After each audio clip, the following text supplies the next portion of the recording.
Time of the week again, folks. Sunday Funday.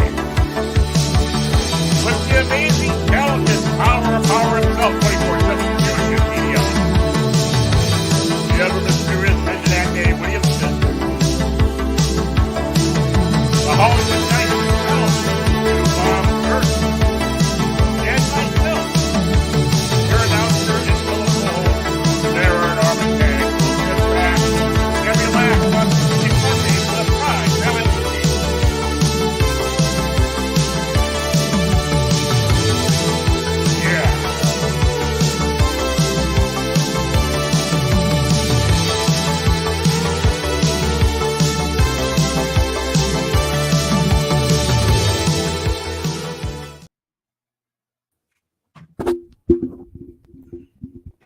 Hey, what's up? It's your boy 24/7 here with the Primetime Kings.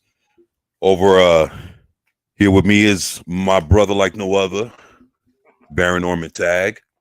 Hey, everybody. And hopefully we'll be joined soon by our very own Vigilante Williamson and New Bomb Turk.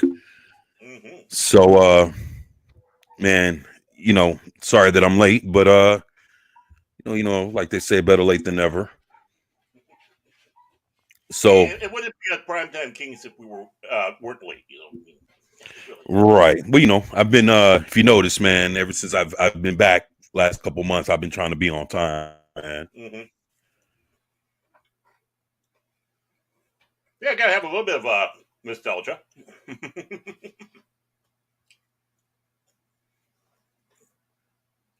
Oh, did he get frozen in carbonite? He might have.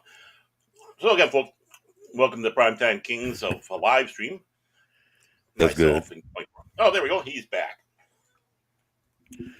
Yeah, I was just asking how you were doing, man. I'm doing absolutely fantastic now. I mean, things have been starting to go my way and the long suffering's way. So, yeah, I'm feeling a lot better. I feel like a lot more like my old self, and that could be a bad thing. Oh, no, that's good. That's good. I'm glad to hear that, man. I'm glad to hear that. Actually, before we go any further, I would like to say what's up to everybody out there in the chat, everyone possibly listening in a replay. Want to tell everybody good evening. Hopefully everybody's doing well. Good afternoon, actually. It's afternoon. I'm tripping, but I know it's evening in other places, afternoon in other spots, and morning in some other places around the world. So, but I just wanted to say what's up to everybody. Say what's up to my man Socks. What's going on, Socks? Man, how's it going? Hopefully everything's good with you. The long suffering.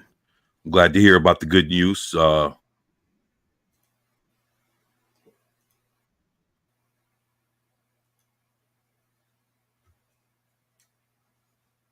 Go. Yeah, there you go. All right. Yeah. All right, there we go. All right. Great to have you here. DJ Ronnie G, what's going on, man? Okay, cool. It's Fusion A, man. DJ Ronnie G is here. Hopefully everything's good with you. Man, welcome to the channel, brother. Thank you for being here. Oh, man, my boy Zax, what's going on, man? Saying what's up? Yeah, there you go. Sean E. step in the house. Man, look at that shit, boy. You're awesome, brother. Thank you for being here, man. Look at that, everybody saying what's up to each other. Yeah. That's how we do it out here. Definitely. Yeah. Zax, Sean, DJ Ronnie G, man, Soccer Bulletin, the long suffering. Yeah, that's I'm happy to have you all here. Yeah. Actually, I found a few interesting things to show y'all. Always try to show y'all a few things. And let me see, what did I just miss? Monkey Jeebus, what's going on, man? Monkey Jeebus. Yeah, shit, we got Monkey Jeebus in the house. What's going on, Jeebus? What's going on, man? You doing all right, brother? Shit, great to have you here, man. Mm-hmm. I saw something interesting in comics the other day, and I was just showing Baron here a couple minutes ago, and that's what kind that's what kind of threw us off, was kind of going through, seeing what we are going to talk about, before we popped on here. And shit, Baron, if you want to pull it up, I mean, Sure. unless you see something else interesting, you want to wait to see if one of the fellows jump in. I don't know. What do you think, man? I don't know. I figure we can go in order, and when they come in, and they can join, I suppose. Right. Or we can kind of come in and tell them what they missed real quick and see what they Definitely. Right. So basically, before we show any pictures or anything, I was going through a bunch of different stuff. Popverse is not a site that I normally. They're actually a pretty trashy site, but because of what they were covering, I figured that, and I didn't see nobody else covering it. I figured I'd go ahead and pull this up and let you guys see what it is that the title of this article is actually talking about. And I don't know if you guys seen this coming. I didn't, but here we are. Brace yourselves for this shit, Zax and Jeebus and Sean and everybody out Ronnie, there. and everybody out there, man. Socks, hold on to your socks when you come to this shit here, man, because you're gonna be like, what the fuck? So go ahead, Baron, do it on. Yeah, sure, man. Yeah, and of course, like you said, it came from Popverse. It was Dateline March 16th by I think it's Graham McMillan. After Peacemaker's success, DC is bringing you Peace Wrecker. If Peacemaker is willing to kill for peace, just how far is Peace Wrecker prepared to take things? Find out in Green Arrow #3. So, whoa. Yeah, so no. Go ahead. So basically what this is, keep going. They keep unveiling. There you go. Okay. Yeah, I got the No. Let's show the picture. Yeah, yeah. Yeah, there you go, brother. So basically what we're getting here is in the new Green Arrow series, they're gonna debut the female Peacemaker called Peace Wrecker. Is that what if I read it right, Baron? Yeah, that's what Peace Wrecker, right? The title is. Yeah, I haven't read the whole, but yeah, Peace Wrecker. They're saying. So Home Wrecker, I don't know. There you go, Zax. So basically, it's a double header here with Baron. There you go. There you go. And it says the Good Age comic review was cool yesterday. Oh, thank you, man. I had more to show, but we only had so much time. But I'm glad you enjoyed it. And I have a lot of comics: Golden Age, Silver Age, Bronze, Copper. Even all the way up to now. So, but thank you for that, man. Appreciate you being here, man, and checking this shit out. So yeah, Zax, Peacemaker with tits, man. There you go, man. It's it's interesting, man. Hate that ugly ass costume that Peacemaker wears. It's so ugly. Well, Peacemaker always had that costume, man, since the beginning. So, but it's just the fact of why, like, I don't know, with the same costume, same everything, just a chick. Like why? It's Sean, like the balls, yeah, and man, but look at the arms on that motherfucker though. Yeah, it's empowerment, man. Empowerment. And I wonder with that hand. I wonder if that's Black Canary. I wonder who's on the other end. I mean, they won't. They didn't extend the picture, but it's just the fact that you know, if it's coming out on a Green Arrow comic book, you'd have to imagine that probably the first person she probably faced was possibly Black Canary. Mm-hmm. Because it has the whole Green Lantern family. The whole Green Lantern family is going to be in the whole. It's not just, you know, Green Lantern. Well, I keep seeing Green Arrow. The whole Green Arrow family is going to be in there. It's going to be Green Arrow, Black Canary, Speedy, which is now called Arsenal, and Green Arrow's son, Connor Hawk. So it's going to be all four of them. That's the Green Arrow family. They're all going to be in the comic book, and I guess they're going to have a face off against Peacemaker and Peace Wrecker, like Home Wrecker. Mm-hmm. Or Peace Whammon. Yeah, there we go. Peace Whammon. I like that one. Yeah. So now we got Peace Whammon. And so let me ask you this.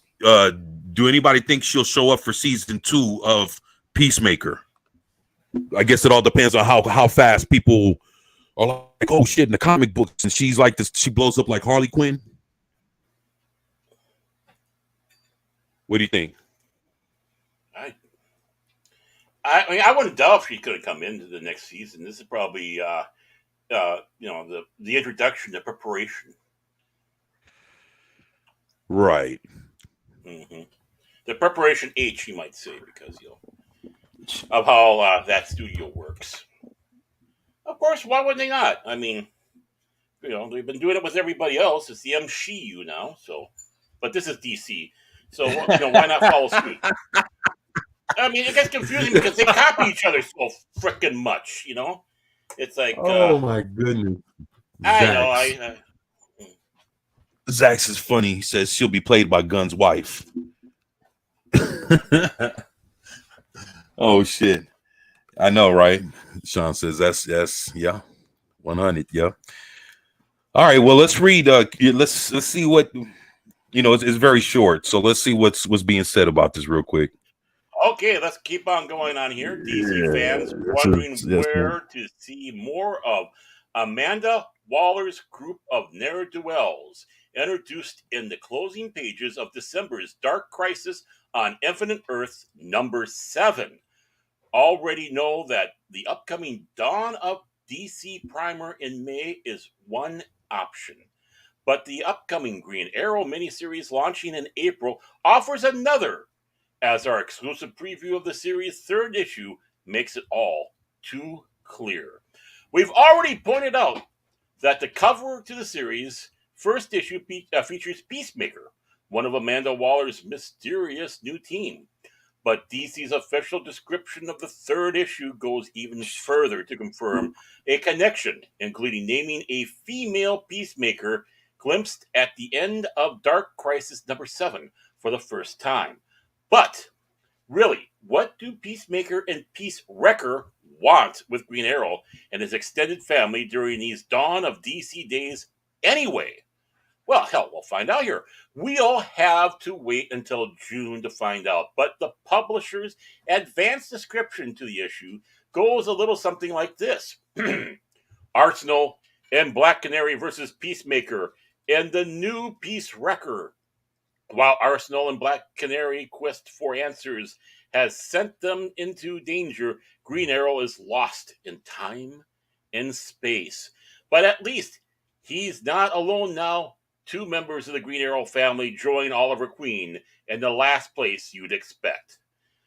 The issue marks the midway point of the 6-issue series, which covers for the issues from series artist Sean Zaski, as well as Derek Chu. I'm not even going to try that name. And a Pride variant from Luchenko Vishio. I don't know. All of which you can see in the gallery below. So look, there's Green Arrow kissing Black Canary. Yeah, I love the fishnets. There is, I don't know, is that his son? Yeah, that's his son. That's okay. It's crazy because go back to the son. Yeah. Now the thing with him is last year when they ended up turning a year or 2 ago when they ended up turning Superman's son, Jonathan Kent, turned him gay. You know, about a month later, they ended up turning Tim Drake Robin gay. And then about a month after that, a lot of people didn't know, but I did a video on it. They ended up turning Green Arrow's son gay as well. Yeah, I remember that. So, it's like, and it's him. Oh. So basically, the effects of being a child of a superhero is you go gay. Yeah, I know, right?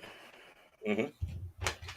So that is Speedy. Yeah. No, not Speedy. That's his son. Okay, now we go to the next one. And it looks like there's Green. Yeah. Ooh, that's a nice picture of Black Canary. Ooh. And of course, the Green Arrow. Oh yeah. And Black Canary is fucking. Oh, I know. And there we go. There's the picture. Black Canary. Can we get that picture? Okay. Okay. There we go. Okay, so that is Black Canary. Yep. And no, I'm assuming this is the Speedy, which is the other name now, and of course Peacemaker. Yeah,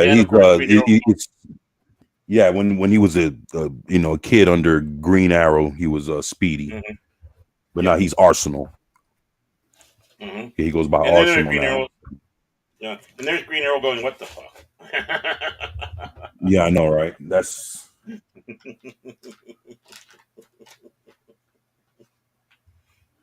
I mean, that cover looks pretty sweet too, though, man. Yeah, it does. I mean, look at that. But it's like, I just hate that they got Peace Whamming on the top left hand corner, man. But I don't know, man. Shit. I don't even know what to say, man. I like Black Canary though. I like that last cover, the one with her on there. Oh. Yeah, that was a very nice cover. Yeah, that's how you remember your superhero heroines. I mean, yeah, man. She's always been awesome. Like that's a good cover right there, man. Mm-hmm. I remember in the '80s series of Green Lantern where she lost her voice and to be able to do the scream and kind of lost out there. Mm-hmm. Yeah, and what was it? She was brutalized by somebody and got Oliver Queen all pissed off. So go back to this one. Of course, there's his son with his little arrow, and then there's that cover when they're one of the happy couple. But notice the little doves. Oh yeah, that's a good picture too, man. Mm-hmm. Very good one. So shit. All right, let's see what So at the end here it says Green Arrow #3 will be released June 27th. Pick it up, if only to give Oliver Queen some company while he's stuck wherever he is. So that's the issue. I don't know. I mean, I guess, I don't know how the fuck does Green Arrow get himself caught up to where he's fucking somewhere not on Earth. I don't know.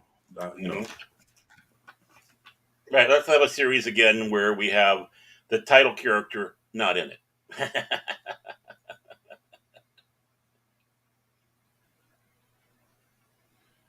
Yeah, man. I guess I don't know. You got any last words on this one, man? I don't have much more words on that one. It just it seems like the same old BS. That's the whamming. I mean, at least they didn't toss out Peacemaker fully and just have her come in and replace. So at least that's a plus. Right. Mm-hmm. So I can't argue that point on that one. So I suppose we'll have to see what's going on. Right. Great to have you here, Apollo Means Minion. We just we're over here talking about they got a female Peacemaker called Peace Wrecker, and a lot of folks don't even know that this character existed. Just came out, December of last year, only like 4 months ago, and now to basically rear her head for the first, I guess this will be her second appearance, and but now you get to see this character in action.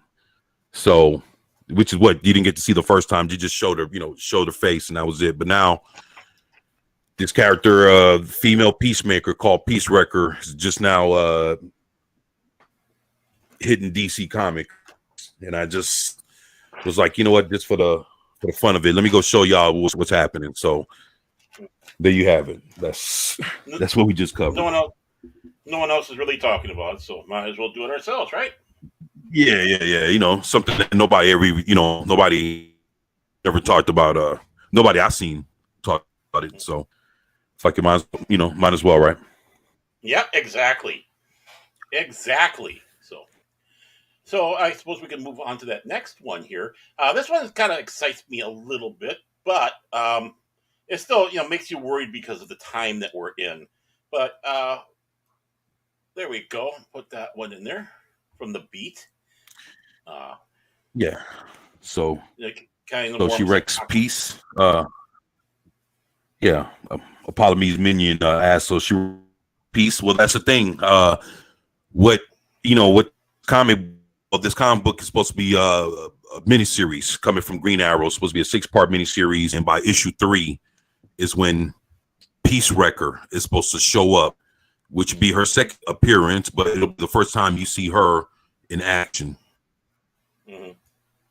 And basically, we'll get to see what they said that while Peacemaker is about trying to bring peace in a very violent way, I guess we'll see what this chick has to offer, and what her name means to her character, and means if we ever get to checking out the comic, because that doesn't even make me want to see it at all. No, you just because there's nothing original about it, man. So saying what's up, hello 24/7, hello Apollome's. Yeah, so right here, I was kind of going through checking out articles, and I see that Golden Key is coming back, and Golden Key Comics, like I was telling Ben, like Golden Key Comics have went under back, if I'm not mistaken, the late 70s, early 80s was the last time Golden Key has ever put out a comic book. So ever since they went under, they were just one of cherished comic book companies of days past that that gave us pretty comics back in like the 60s and the 70s and shit like that. But the thing is they were around for like 2.5 decades, and then they went under. And they picked up and here they are. They kind of took the library or the Dell imprint and started redoing those. And so it went from Dell to Gold Key, and then, of course, in Gold Key went bye-bye.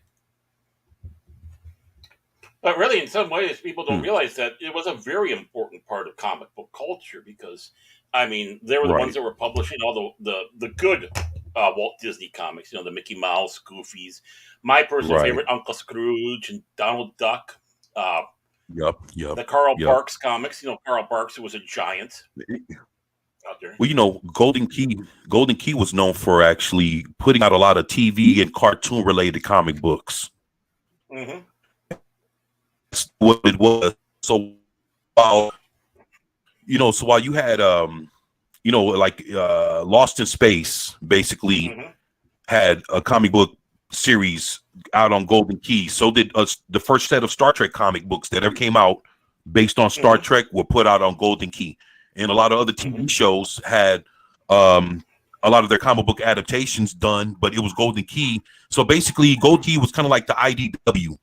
They were taking a lot of IPs, but they were TV properties and making comic books out of them. Right. And I mean, they did a lot of TV shows.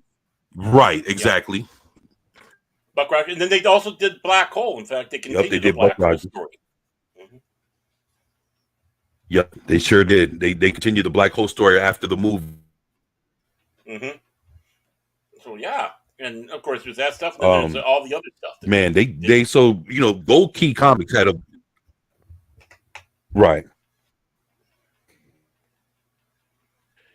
Gold Key Comics. They had their comic book history, man. So this article, of course, comes from The Beat. as we said, the blog of comic culture, titled, of course, Gold Key Comics is back with Boris Karloff's Gold Key Mysteries. A Silver Age brand returns from the dead. Boo. And it's this is bylined by Heidi MacDonald, and it's dated the 21st of this month. A blast from the past, but only for, shall we say, veteran comic readers. Gold Key Comics is back, and so is the Boris Karloff themed horror comics. That was one of his signature titles. In case you are too young to remember that iconic Gold Key comic logo peeking out from the newsstand, remember them? Yeah, I remember.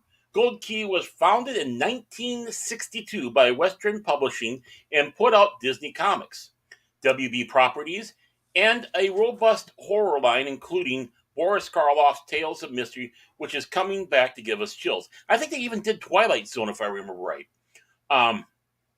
As well. They did. Yep, you're right about that. You're right. Yep. For those too young to remember, the Gold They Key sure did. For those too young to remember, Gold Key Insta will give you a pretty good feel for the olden times. The new company is a partnership between entrepreneurs, comic enthusiast Lance Linderman, Adam Brooks, Mike Dines, and Arnold Guerrero, and was stealth announced about a year ago. However, it's coming back for real next week with a Kickstarter for its first publication, Boris Karloff's Gold Key Mysteries, which is a partnership with the Boris Karloff estate. For those who don't know, Karloff was an English actor who played Frankenstein in James Whale's classic film trilogy and later became a brand name synonymous with horror, later appearing in several Roger Corman classics and narrating and voicing The Grinch and How the Grinch Stole Christmas. He eventually licensed his name for horror fiction anthologies starting in the 1940s, and the comic was a natural offshoot. The campaign for the Gold Key edition kicks off on March 28th, according to PR.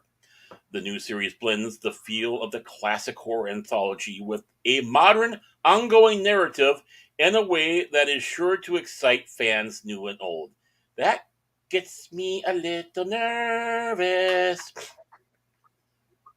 To reward early supporters. Hey, brother, can I ask you a question? Yeah. Did they tell you anywhere how much did you put like a price for the book? No, they don't have a price for it. Basically, it's going for the Kickstarter, so you'd have to go to the Kickstarter to help crowdfund this thing.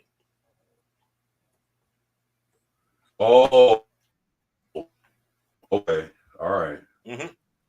Yeah, okay, I didn't know in that. fact, to So do they have a reward link? early.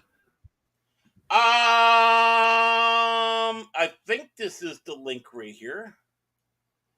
Let me see. Yeah, there's the code. Yeah, it's in the story. So if so there it is. Yeah, if you wanted to pull it up, so that way we can kind of look through it and see what they have And to offer. That'd be pretty cool. Yeah, this is all they have for the page. It's an upcoming project, Gold Key Comics and Boris Karloff. The next chapter is legendary publisher journey. It's a brand new title and the historic return of legendary icon. And of course, it says notify me on launch. So it's going to be launching in a. What did they say? Oh, that's not what I wanted. They don't have a date on here, but let me move back to the original story. March. The pre-launch on March 16th, and we'll go live on March 28th. So in a couple days, they're going to go live with this Kickstarter. And an early special edition of issue 1 will be available through this Kickstarter. So that's going to be your reward. And the special edition offers a one-of-a-kind reading experience peeling back the layers of the creative process to give readers a behind-the-scenes look at the creative process. This high-quality printing will be akin to that of an artist edition, with a hardcover printed exclusively for backers of this Kickstarter campaign. The special edition is sure to be highly desired among fans and collectors. So that's what they got to say about that. Wow. Mm-hmm. I got to see how much it is. Huh. I might have to throw a penny or two that way. Yes, does it sound like something you'd be interested in? Actually, yes. Yeah. I must say, this is kind of tempting. But the thing is, what gets me nervous is when this first line, the new series blends the feel of the classic horror anthology with a modern ongoing narrative. So what do they mean by that? You know what? When you see You that, know you what? get A nervous. modern. Yeah, actually, I would. You know, I would get nervous too, man. Mhm. Because to be honest, when they modernize anything, it's never Mhm. for the better. Right. It's never for the better, man. Mhm. The thing is, you take a certain amount of authenticity, from from the original work, Mhm. and I would rather have it straight up with whatever naughty things that come with it. I just would rather have it straight up than have it tampered with. So Mhm. that's me. Yeah. That's me, man. I'm in the same boat here. Let me see. You don't need to make Hold a on, real modern quick. narrative on it. Real quick. I'm gonna jump. Hey, let me jump to the chat real quick. Yeah. Like to say what's up to Low Spec Linux Laptop. What's going on, Low Spec? And yeah, all right. No, you can keep going. I just wanted to say what's up to Low Spec Oh, okay. Yeah, and no problem. I'll go back acknowledge to everybody. I'll go back to being the newsreader here. The new issue includes a cover by Johnny Dombrowski and and 3 original stories from creators including Mark W. Conrad, Steve Orlando, Artyom Trankanov, I don't know, it's Russian, Slavic, Kelly Williams, Jock, Craig Hurd McKinney, Sergei Nazarov, and Kyle Aryans. Wow, that's a lot of people for 3 stories. Each issue will include both a continuing story and a self contained one. The original Boris Karloff Tales of Mystery ran for about 100 issues from 1964 to 1980 and provided many a distraction on long car rides for this aging comic reader, along with stablemates to Twilight Zone. Okay, there we go, Twilight Zone and Ripley's Believe It or Not. I'll spare you my nostalgic mutterings for now, but it was fun stuff. Gold Key was the rights holder for many licensed books published by Dell Comics that flourished in the 40s to the 60s. However, Dell was the licensor and Western the licensee. Gold Key was created in 1962 and was successful until the decline of newsstands gradually killed it and many other comic companies of the time. The new Gold Key has a full website full of plans and timelines, and then they got that there. We have interviews scheduled Right. for with the stakeholders for next week with whatever blah blah blah. So they just talk about, and of course, I don't know they have that. But you know what? Yeah. Should I hit that? I'm going to hit that. Let's go right there. Gold Key Comics stories never die. There we go. And it's Kickstarter. Boom. Hey, that's pretty fancy. So the welcome to the resurrection of Gold Key Yeah. Comics. And Hey, March. no, Oh, look at that! nah. Look Hey, at that! like to say what's up to David Glenn. What's up, David Glenn? Glad to have you here.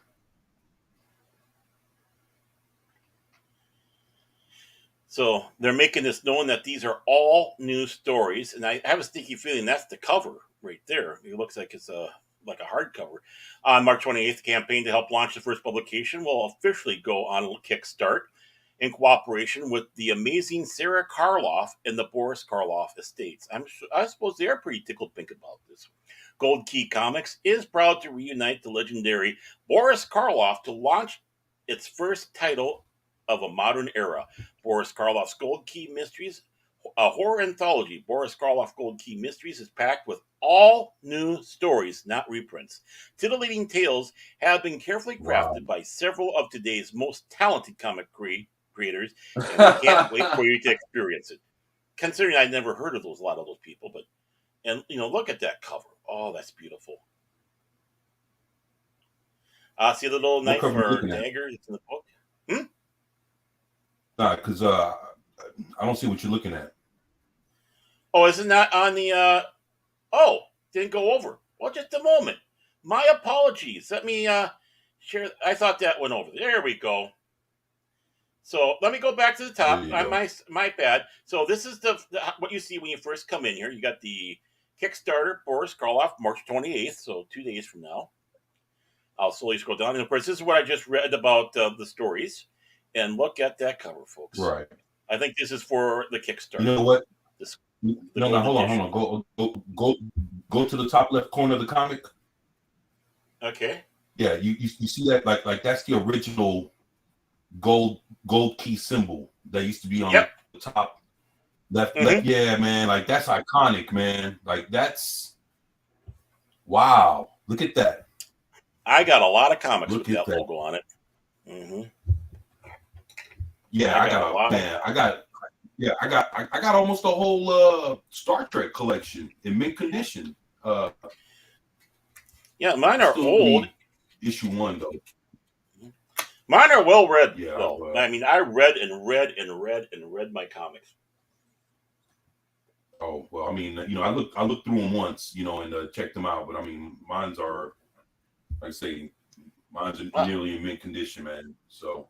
Well, I mean, I got these when I was a kid. So when he's talking about riding in cars and all that, right. That was me. You packed a bunch of them.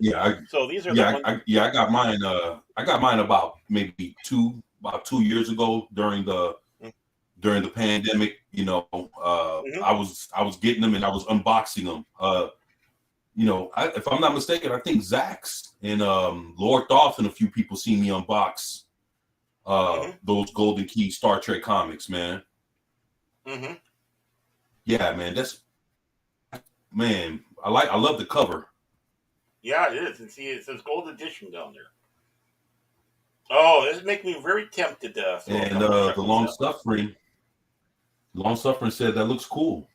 Yeah, it does. I agree with you. That does look cool. Mm-hmm. And there's that logo again right there. Oh, look at that. Oh. Yep, Golden Key. Look at that. Wow, coming back. Everest Productions. Oh, shoot. Great to have you here. Hey, Lord Kret, how you doing? Das Wolfen in the house. What's going on, Das Wolfen? Hell yeah. Great to have you here. Of course, there is the, of course, you can't see the book, covers for the others, but there is, of course, the first one. And then Gold Key 2023 Premium Heavyweight Tee. There you go. Look at that. A Golden Key comic shirt. Golden Key. Yeah, wow. Yeah, 26.50. My whole thing with this, my whole issue is if they're if they're working with modern writers, that's that would be my whole that would be my whole concern. Is this thing going to be filled with a bunch of agenda and propaganda and identity politics and everything else? Let me ask you: Did you see a price for anything as far as like the book? No, none. Because it's all going Kickstarter, so we won't be able to see anything, even the Kickstarter stuff, until the 28th. But as you can see here, that flag. Yeah, $40 for the corner box flag right there. 40. How much? Oh, $40. Yeah. Yo. Now that's the shirt right there I want to see. Right. Mm-hmm. Then they got another Gold Key one with the classic logo for $25. So, I mean, those shirts right there. Ooh. Let me click on that one. There we go. Boom. There's your Gold Key flag, man. Wow. Look at that, man.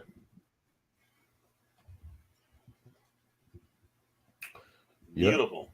And like I said, it's 40 pennies or $40. That means there we go. It's There you polyester. go. but Right. but this is if you're gonna get a gold key, that's a gold key shirt to get right there. Yeah, that's actually that's a pretty damn cool shirt to be to have like at a Comic-Con. Yeah. Well, it's either this one or that one. It's not so pronounced, but you got the colors that they have. Yeah. Yeah. Yeah, I think I would rather have the big key in the middle, man. Yeah. But those are the two ones definitely you want to go with. I mean, I don't know about this one with the skull on it. Oh, here we go. They got in right. White, the long suffering says she knows what. Yeah. Yeah, the long suffering says she knows what to get you for Christmas. Is that all of them? Okay. So yeah, there's I'm not so enamored with the skull and the gold key one. I mean, it's nice and all that, but it doesn't have that same nostalgic feel as the actual gold key. And of course, there's the flag. There's the other gold key. Then there looks like it's a hoodie, a Premium Econo hoodie, the white copy, the white shirt of that with the gold key. Right. Story Never Dies, trucker hat or dad's hat, as they call it there. And let's go to page 2. Yeah. So. There you go. We got the Gilligan's hat. So. There. Oh wow! Look at that. Yeah. Yo, that's look for all y'all that don't know that just got here. What it is really, the Goldie Comics is making a comeback, and they're dropping a new series, and we're just sitting here looking at it, and come to find out they got merchandise. That's what we're kind of flipping through. We're looking at all the merchandise. We're checking out the comics that they're dropping, and they got shirts, and look, they got this. You got Gilligan's hat. Yeah, that's some cool shit. I would wear that. I would too. I would wear that. Yeah. With gold key on it. That's pretty cool. How much is the hat? $30. Yeah, I was gonna say if they would have said 40, I'd have been like, fuck that. But I could see it being $25-$30. You have the bucket hat. I kind of there you go, Das Wolfen. Didn't they do didn't Gold Key do a Gilligan's Island comic too? Somebody did one. I think they did, man. Yeah, I think they did, man. They did dude, they did a lot of stuff, man. They did a lot. I know. I think they did the Munsters too. Yeah, they did the Munsters, I know. Yeah, I think they did the Munsters, and wow, they did a lot of stuff, man. They did a lot. I know. I mean, Das Wolfen. Yeah, Das Wolfen said he likes it too. Yeah. I mean, that was my first comic book company I went with. It was Gold Key when I was growing up. Then I started moving to Marvel because of Star Wars and Battlestar Galactica and Star Trek. Then going to DC for other stuff. But I mean, when it comes down to it, it was like, wow, this is what we grew up on. And they had looks like they had Hanna-Barbera titles. So yeah, they had the Hanna-Barbera comics. I remember that now. The Flintstones and I think Huckleberry Hound comics. Yeah, and I mean, and you right, and if you remember what I told you, they from what I remember, they did a lot of TV shows and they did a lot of cartoons. Remember, I said they did a lot of cartoons and TV shows. Yep. So they did. They right. Yep. They sure did. They took from a lot of TV properties, man, and turned them into turned them into comic books, which is smart. Yeah. They don't do that anymore. But actually, comic book companies still do like IDW will do a Star Trek Discovery comic book that nobody would want to buy. But they're making they make shit off of all the shit that people don't want or shit that people don't care about. But a long time ago, back then, like good 50 something, 60 something years ago, Golden Key was doing it on a lot of shit that people actually enjoyed. A lot of like Western TV shows. a lot of old sci-fi shows. And it was just basically a lot of stuff that even like comedy shows. Like if I'm not mistaken, didn't they have one on like My Favorite Martian? I think they did have My Favorite Martian. They also had, believe it or not, Family Affair. They had Adam 12, Yeah. the Green Hornet, the Invaders, Korak, Yeah. son of Tarzan, Brothers of Spear, whatever that one was. That one I have to confess I don't have. Just kind of looking like we already talked about the Twilight Zone. It looks like they did. Did they do Dick Van Dyke Show? The Flintstones, Uncle Scrooge, Daffy Duck, Bugs Bunny, The Three Stooges, Woody Woodpecker. Wow. Yeah, I mean, and of course they. I told you. And of course, just to let people know that Frank Miller, actually, that was his first job, was doing a cover for a Gold Key comic back in 1978. Just to let people know. So Frank Miller, he did for artwork for the Twilight Zone. Wow. So Frank Miller did his first Mm-hmm. comic book cover for the Twilight Zone under Golden Key Comics. Yep, in 1978. So I mean, he got his Look start at that. there. So And I believe Carmine and Fantino was there. Of course, like we already talked about. Yeah, we already talked about Buck Rogers on there. Right.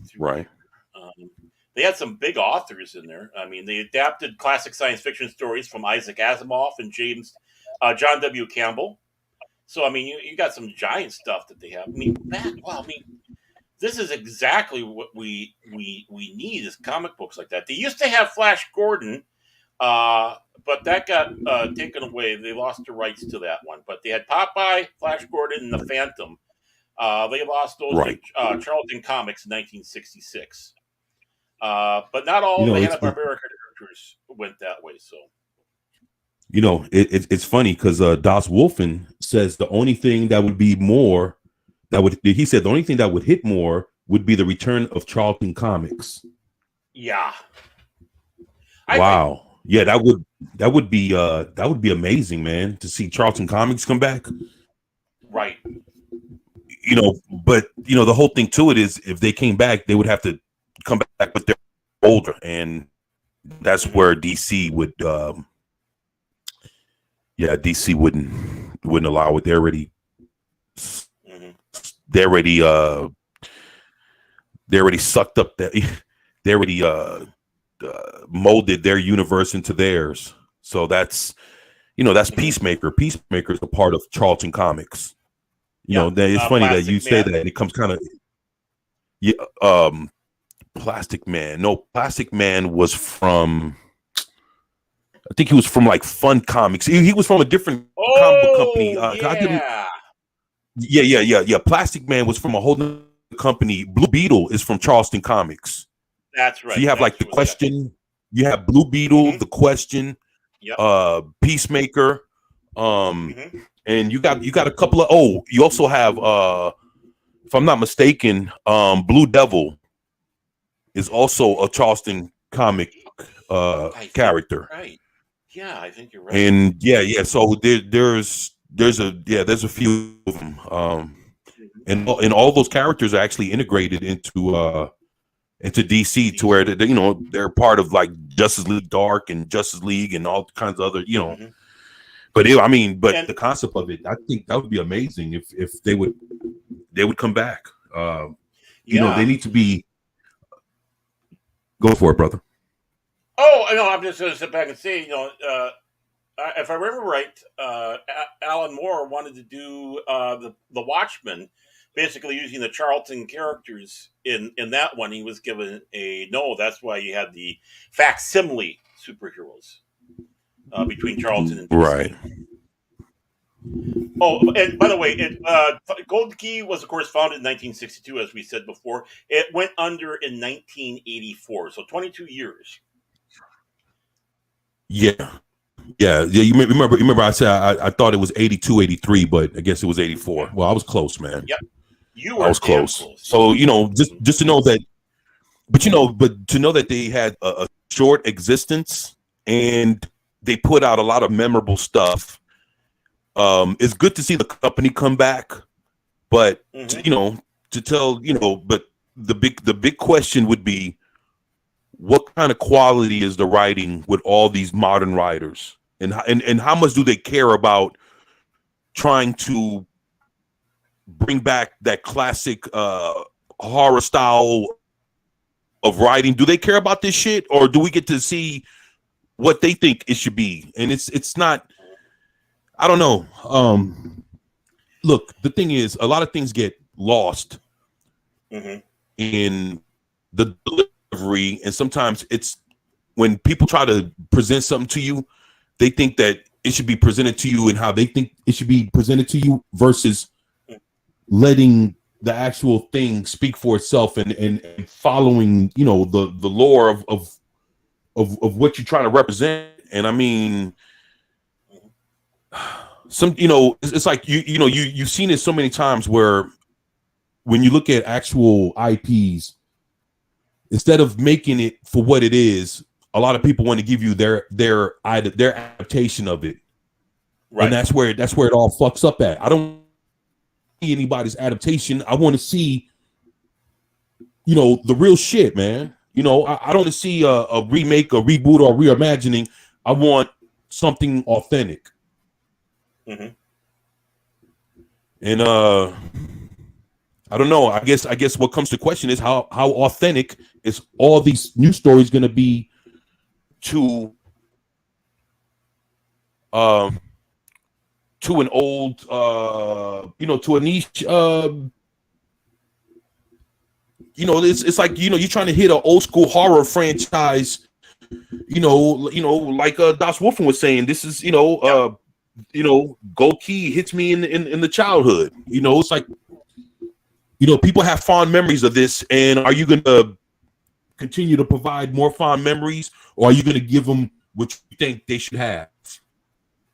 Right. So that, it becomes, are you going to give us something authentic that's made with love? Are you going to give us some shit that's hokey and just, filled with today's bullshit that you can go and spend $5 and pick up at your local comic book store? Mm-hmm. So are you going to give us quality, or are you going to give us bullshit? And that's correct. So if you're going to give us some good old school quality stuff, then yeah, we want to see it. But if you're going to give us some new school garbage with today's identity politics and bullshit, no, we don't want that.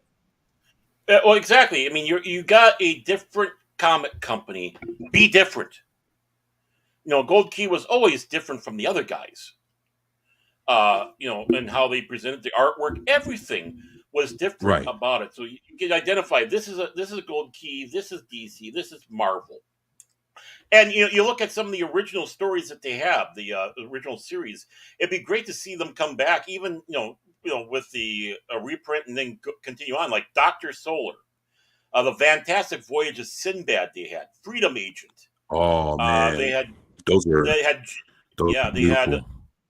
John Steele's Secret Agent, Judge Colt, Mars Patrol Total War, Magnus Robot Fighter 4000 AD. I'd love to see that.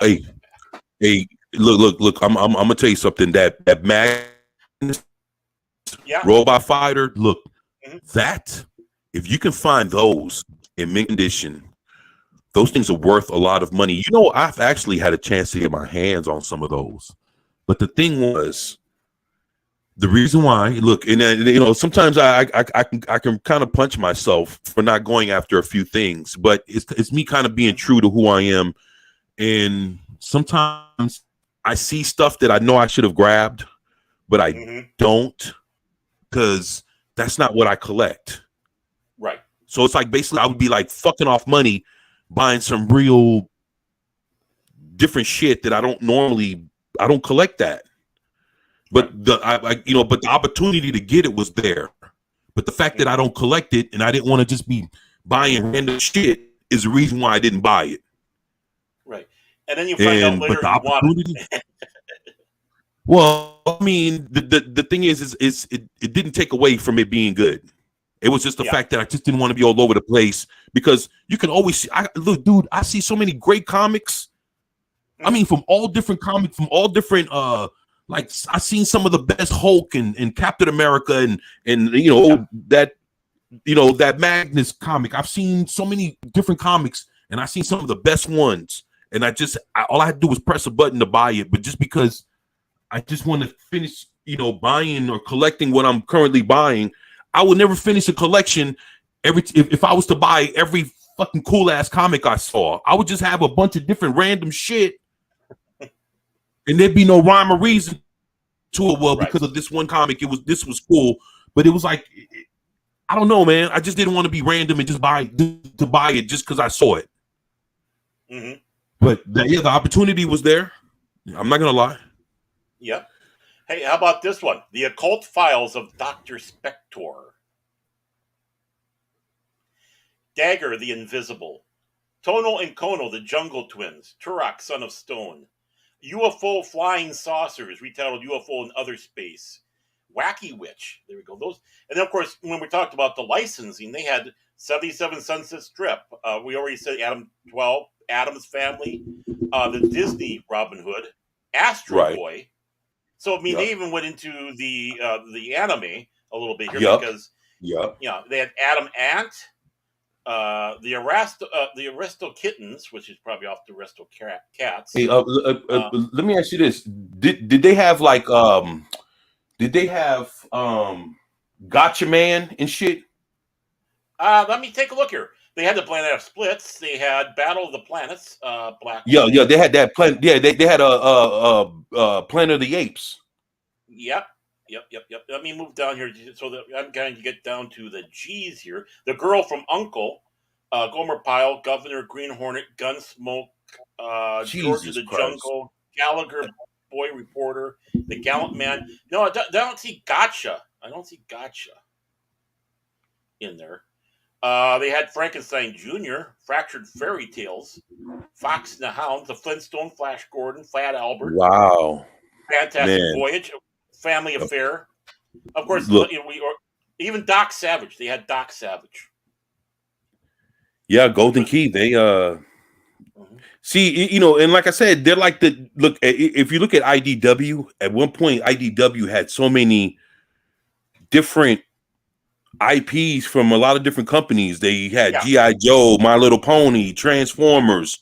Matter of fact, they still working with Marvel right now. Mm-hmm. And so it's like,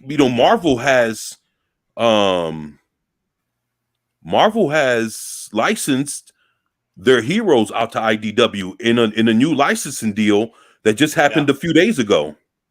Yeah, didn't we talk about that a while back? That was going to happen. Well, yeah, actually, it just went through. Actually, I have an article. I didn't give it to you. I should have, but IDW is planning a whole new line of Marvel comics. Cool. And do you remember Condor Man? Yeah, Condor. Yeah, I remember Condor. No, Condor Man. I think it was a tie into that movie that was a Disney movie. I think Condor Man. It was a superhero movie that they did, kind of a comedy. Yeah, Condor Man. Dark Shadows. They did Dark Shadows. Oh yeah, I love Dark. Yeah, matter of fact, I have the original Dark Shadows TV show on DVD. Mm-hmm. And they have Happy Days, the Hardy Boys, the Harlem Globetrotters, Hawaiian Eye, High Chaparral. I mean, the reason why I'm going on here because these shows what they have in there you wouldn't think would be made into a comic. Right, and they also have like the Three Stooges, right? I believe they had the Three Stooges. Yeah, John Carter of Mars, I Spy. Wow, I Spy. They had I Spy. I remember seeing those. Lancelot Link, Secret Chimp. They even Land of Giants, Laredo, Laurel and Hardy. Hey, hold on. The Land of Giants. Yeah, that's the. That was a good fucking TV show, man. Yeah, it was. Dude, people don't really talk about that show, The Land of Giants. Hey, guys, if you guys never heard of this, it's an old school TV show that came out. Lord have mercy. That show came out back in what, like the 60s, 70s? Yeah, it came out about the same time as you had Voyage to the Bottom of the Sea and Lost in Space. In fact, done by the same company. Right, and so look, the Land of Giants is a very look.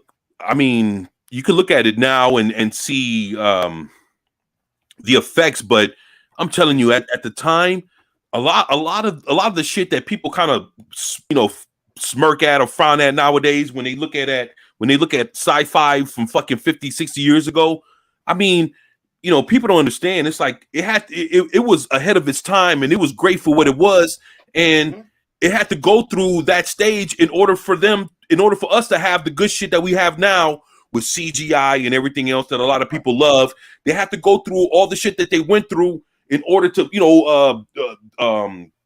stop motion and claymation and all this other shit, and just practical effects and everything else, in order to make CGI and special effects and everything else right what it is. And a lot of people don't appreciate the process of the steps, little by little that they have to go through in order, throughout the decades in cinema and in television, in order for things to be what they were, in order for things to be what it is now.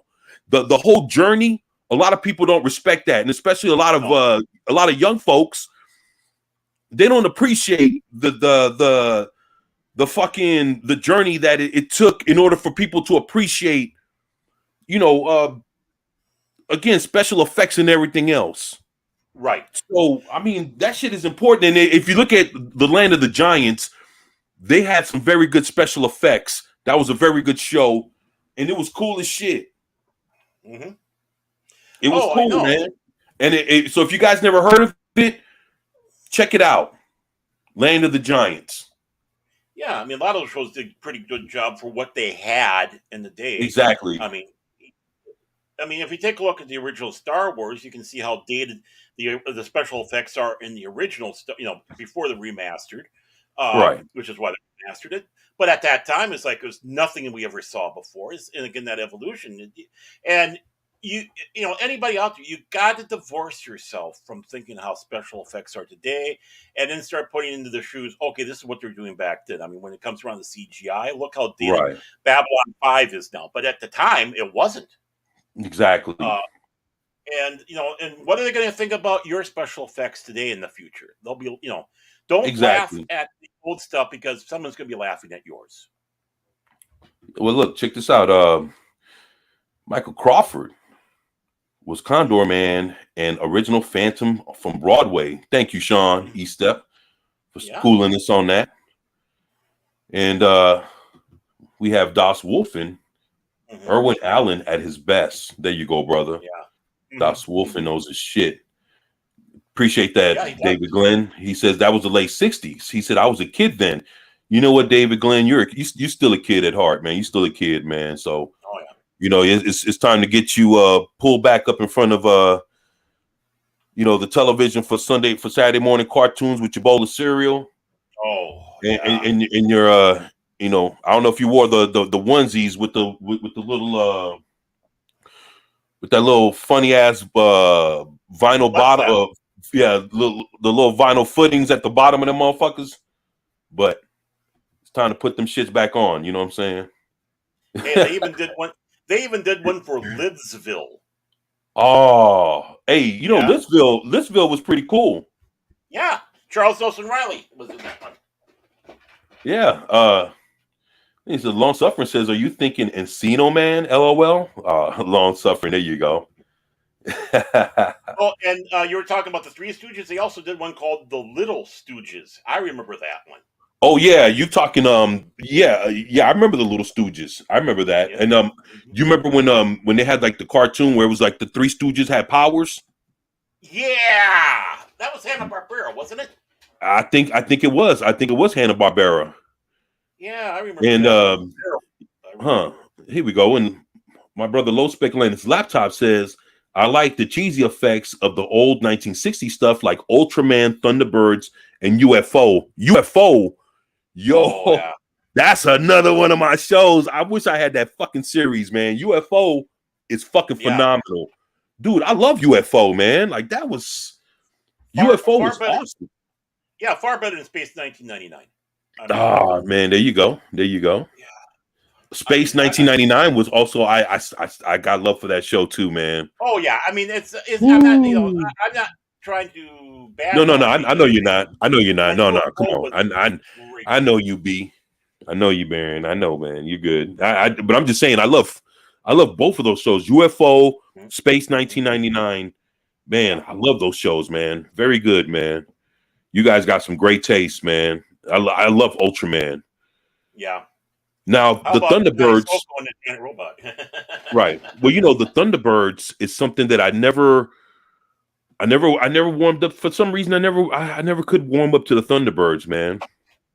Did you ever see the animated one? I believe it was anime also of the Thunderbirds.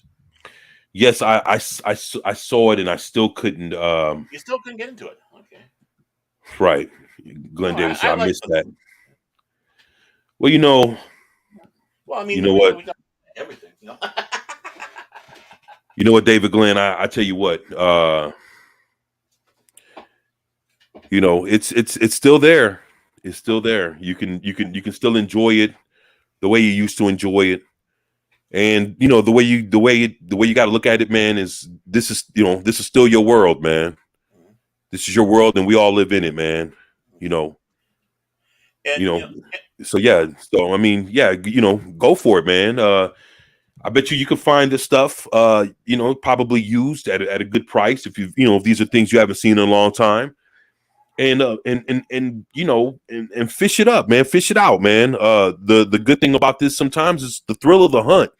Knowing right, that, hey, you're getting your shit, the shit that you loved and something you ain't seen in decades, and back to when you were at your at your best form, and shit. The only thing is, it's happened is, those were the good times when you realized it, and now these are the times that you can actually appreciate it. right, So the whole good thing is you were able to find it and enjoy for what it was. But what's even better is that you still hold fond memories, and a lot of this stuff is nothing but just a click of a button away. right. So yeah, it's not out of your reach that you can't have it again, and you couldn't enjoy it. And I mean, to be honest, you rather have it from the actual company. If Right. there's an actual real release of it, like, yeah, you could look it up online, try to watch it on YouTube, but that's not the same, man. And it ain't yours. You're gonna be looking at some fuzzy, beat up copy of somebody's, dubbed version of some bullshit. Like, fuck all that, man. If you really want it, it's out there, man. Yeah. Hit the pawn shops. Yup. And yeah. With that, the long suffering says, yeah, we had Underoos. Mm-hmm. Yeah. Yeah, other views. Yeah, you can see Baron now in his Aquaman Underoos. No, I never had Underoos. I never had them. But I hear they have adult versions now, so I might have to go that way. Yeah. I mean, Yeah, and to yeah. show how. And the one thing about Gold Key is they did like to reprint a lot of their comics, Yeah. and to show exactly again how eclectic Gold Key was. You have the Lucy Show. They had a comic book on the Lucy Show. Mr. Ed, of course, this one's based on me, Moby Dick. The Munsters, of course, he said my favorite Martian. National Yep. Velvet, they had. The Terry Tunes, they had one on there.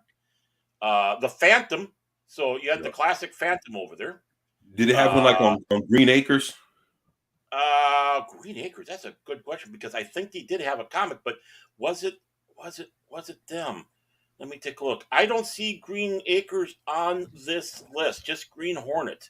Right. But you know what? There was a Green Acres comic, but who did it then?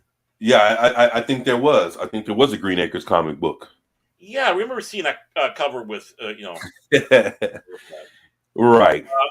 Rawhide, Rocky, Wall. Right. the Roman Hollywood, Holidays, Roy Rogers, Smokey Bear, Snagglepuss.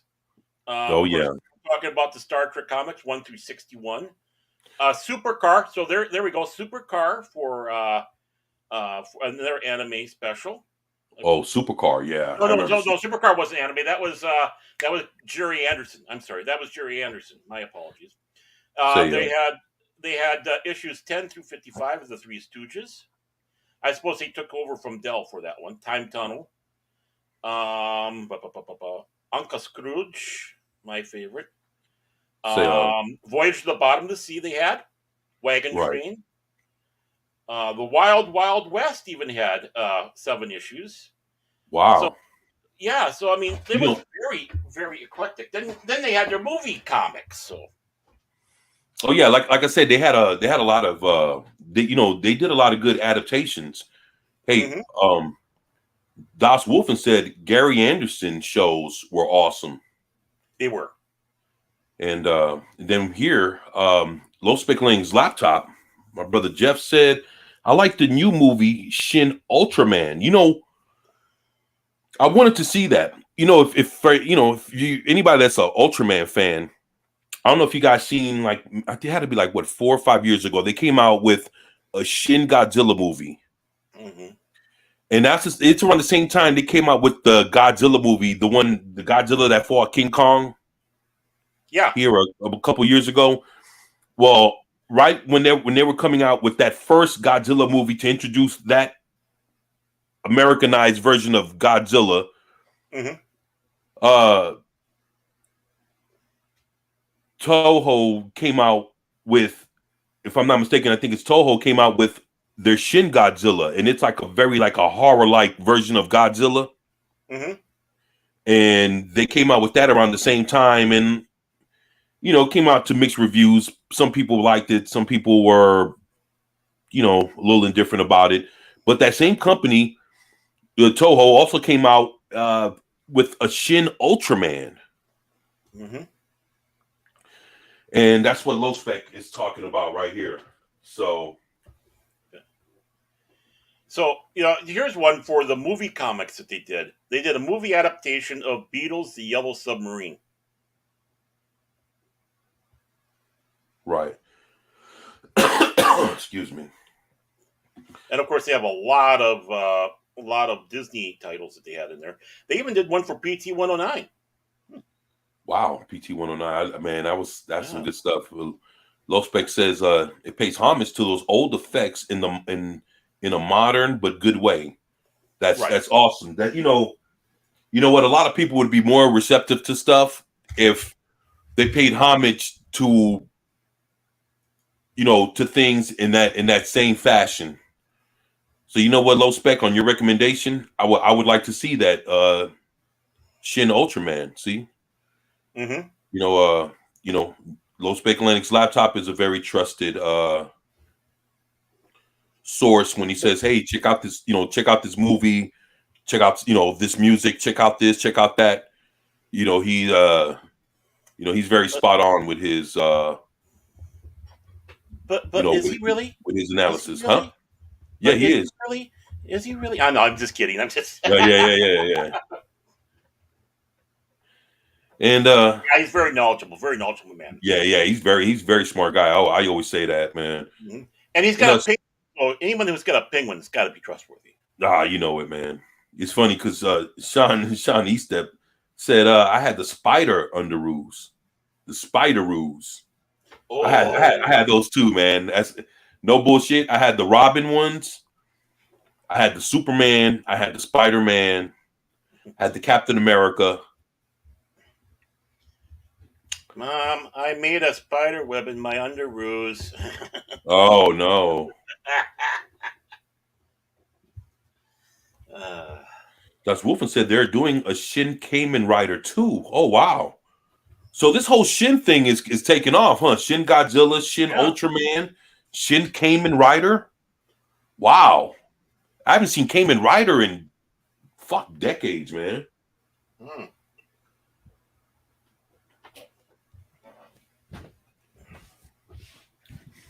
Look at that. Yeah, we talking about all kind of good stuff.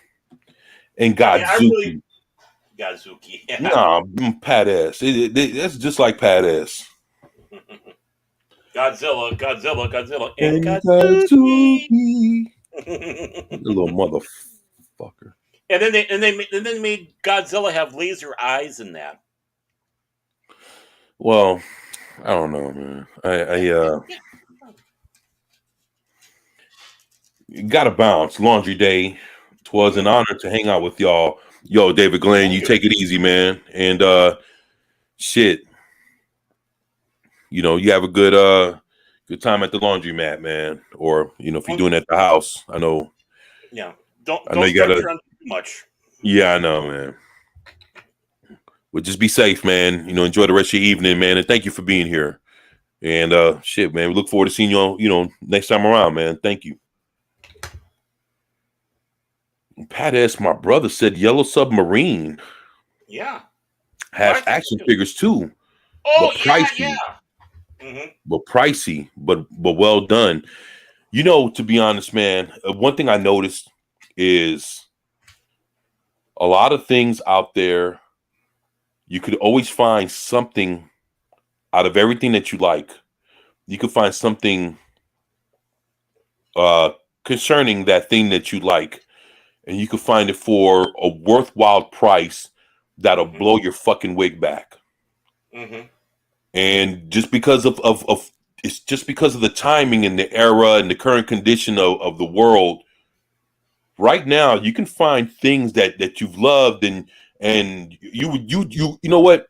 You'd be surprised when you sit there and you think about a comic book or an old toy or some shit you used to love and used to enjoy.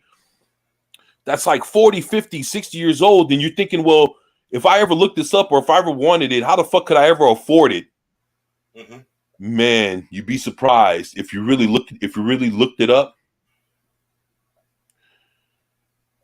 It might surprise you how cheap it really is.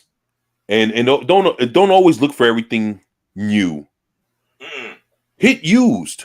Whatever you're looking for, hit used. You'd be surprised. There's a lot of used shit that's just as good as condition as something that's new. Mm-hmm. But you won't ever know if you just think that just because it's used and you put used that somebody's giving you their beat up shit. That's not what that means, man. Right.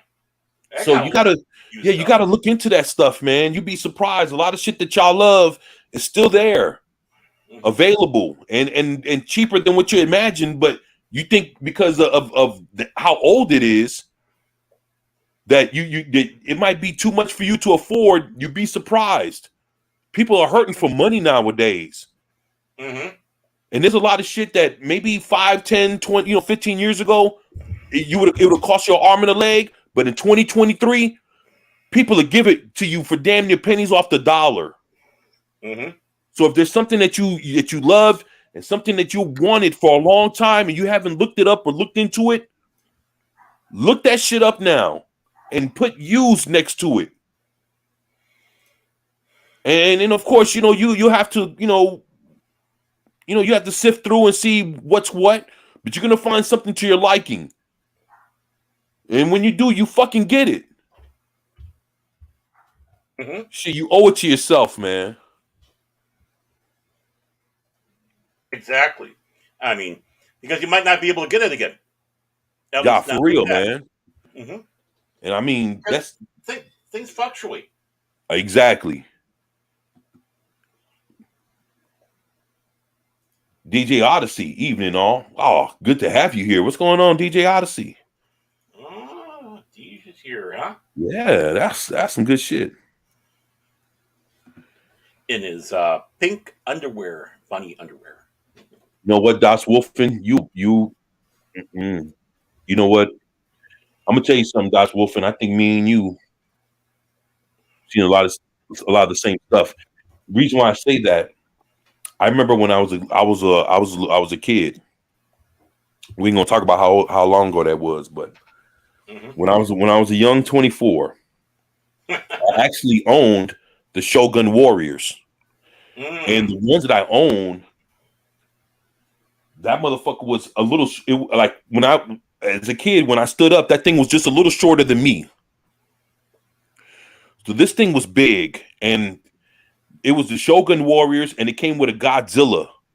And it was a Godzilla Shogun Warriors toy that I think if you pulled on this thing on the back, Godzilla's tongue would come out, but you would see sparks come out at the same time. Oh yeah, yeah. And then they had a button that I think it was either the right or the left hand that if you press the button, the hand would shoot out and like it would come out like it would punch you.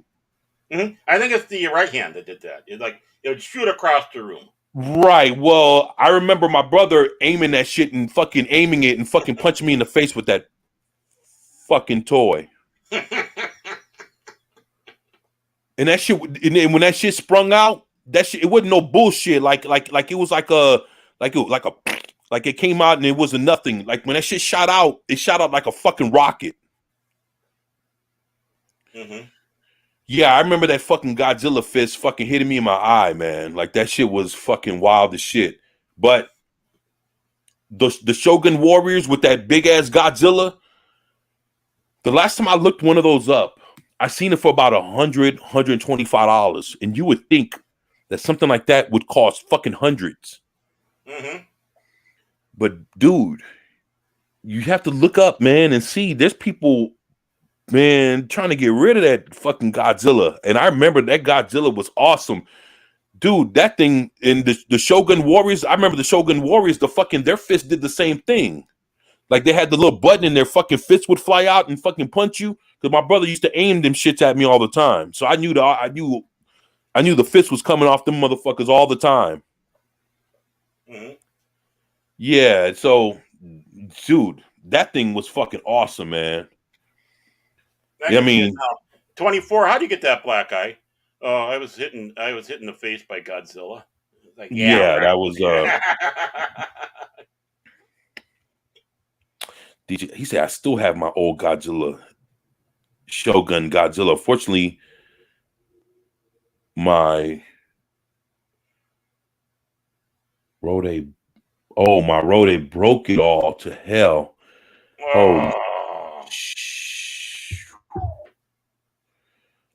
His Rodan. Rodan broke it all to hell. I got you. Yeah, poor Rodan, he deserved better. Yeah. Right hand, I still have it sitting here next to me right now. Oh, that's what's up, man. Yeah, so you knew that I own that motherfucker. Like especially like when you think about like the old school $6 Million Man toys, where you can kind of look in the back of Steve Austin's head, and you can kind of see like it had like a magnifying deal to it. Mm-hmm. And but the money was if you had an Oscar Goldman. The money was an Oscar Goldman, man. Mm-hmm.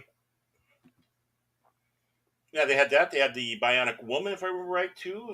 Yeah. They had the Lindsay Wagner Bionic Woman. I also had Geek King. The hand shot out and had rockets that would shoot from the chest. Yeah, I remember that, man. Because I remember we had like 2 or 3 of those, man. And yeah, like I said, Rodan was the rarest. We didn't have the Rodan one. I never had Rodan. Yeah, I never had the Rodan one either, man. The other ones I did, and my brother used to fucking aim all them shits at me, and so I was getting the fists, I was getting the rockets. Yeah, cool. I always want to have that. Oh, sorry. No, I was saying that cool toys, but not not really fun times, man. Yeah, I always wanted to have that Cylon he's talking about. Of course, you had to move the eye back and forth yourself and hold down a button so the light stays on. But if I remember right, the Boba Fett that they came out with, the big Boba Fett, you could do the same thing. Look to the back and it goes to the eye like you're having a sight, right? Sight in on you. Das Wolfen said I had Steve Austin, the cyborg, and Bigfoot. Yeah, I remember the cyborg. That was the fake Steve Austin. Mm-hmm. Hell yeah, and Bigfoot. That was the Andre the Giant. Yeah, dude, them shits were awesome. That was Andre. That was Ted Cassidy.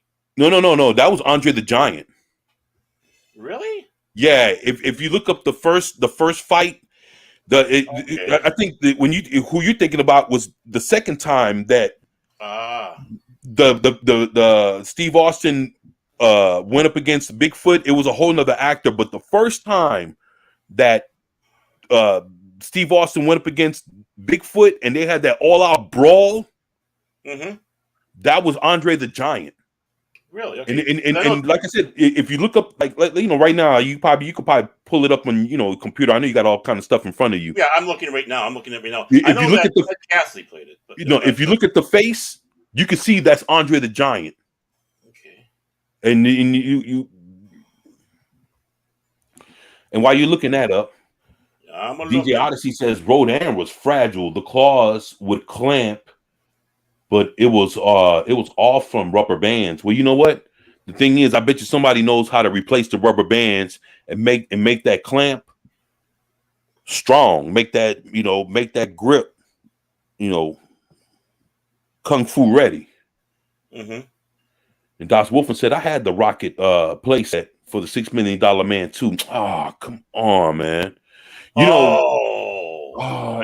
when I hear that, that's like, fuck.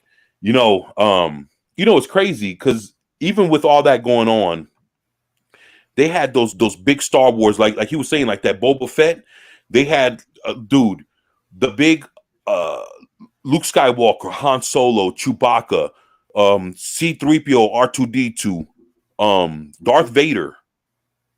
Those were the only ones they had.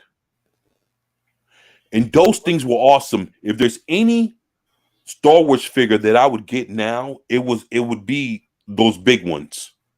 Mm-hmm. Before I would get the little hand-sized ones, I would go for the big ones first.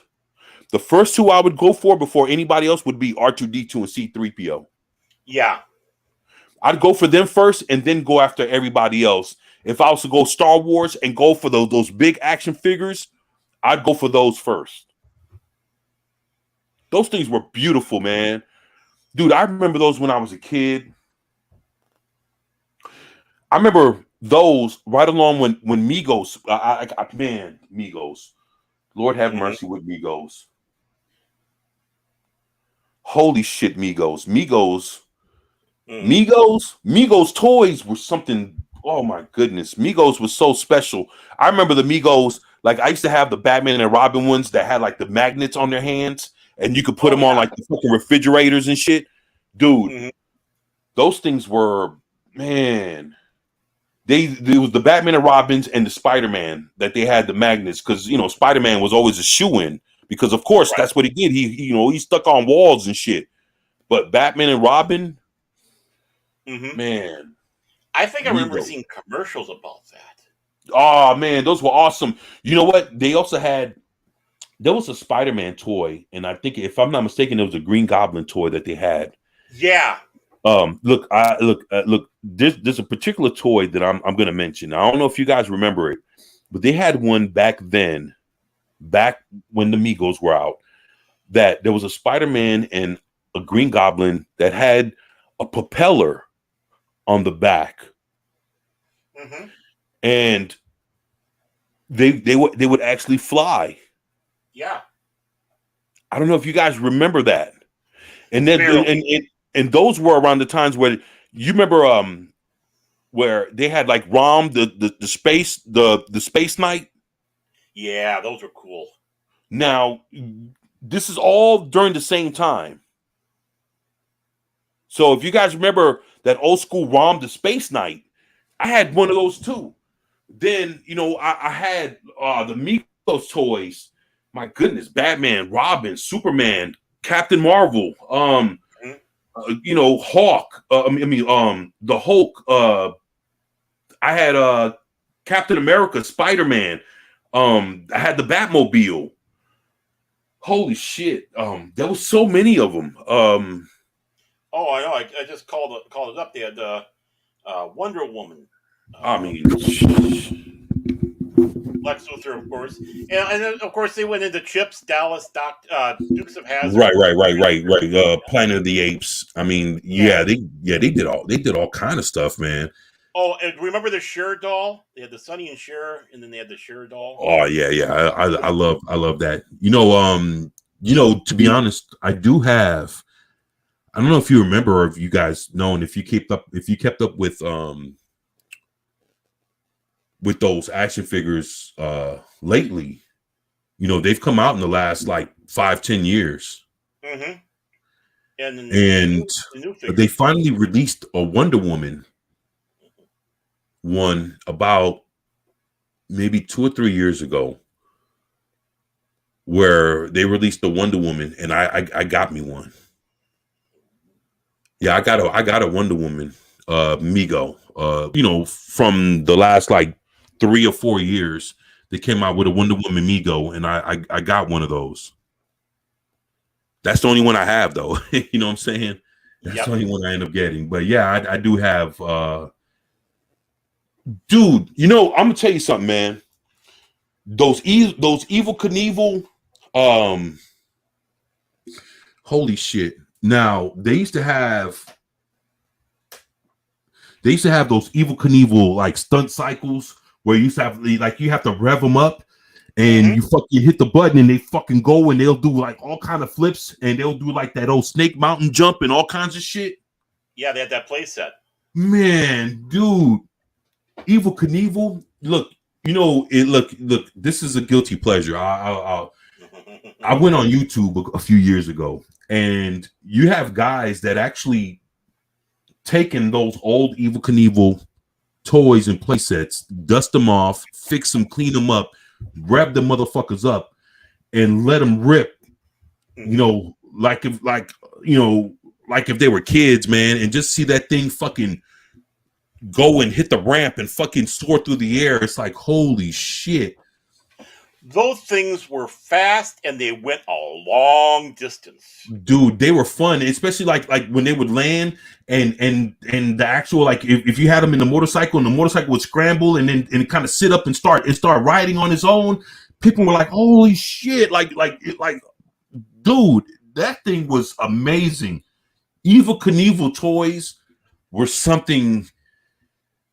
Man, and, I feel bad for kids today because they have no idea what the fuck they missed when it came to real old school toys, man. I mean, they were made with quality. They were especially like they were made to fucking take a beating. Like right now, a toy will fucking fall apart in your hands. Back then they made. They were a lot better put together. They were built a better quality, but then in another hand they weren't, because there's a lot of stuff that over the years plastic would tarnish, things would fade. So I guess it would all depends on how well you took care of your stuff. Did you leave your shit in the garage? Did you put it up in the attic somewhere and let the weather and everything eat it up, or did you keep it in a good place, away from everybody's hands, and if you allowed it to if you took care of your shit should look as good as it did the time you bought it, 40 fucking or 50 years ago. Mine was well played with. Well loved. Yeah, I mean, it all depends. It also depends on what kind of kid you were. Were you the kind of kid that used to burn your shit down, or were you a kid like me that when you collected your shit, I made sure that I didn't lose none of the fucking weapons? If I lost a fucking dude, if I lost, if I had a fucking ninja and I lost one ninja star, I fucking would lose it. Yep. I need my ninja star. Oh my goodness. Or I had a GI Joe and he came with 3 grenades. I lost a grenade. I'm combing the whole house looking for one little plastic grenade, and that's just, but that was me. I mean, for me, we had a dog, and the dog chewed up one of my Stormtrooper blasters, my action figure.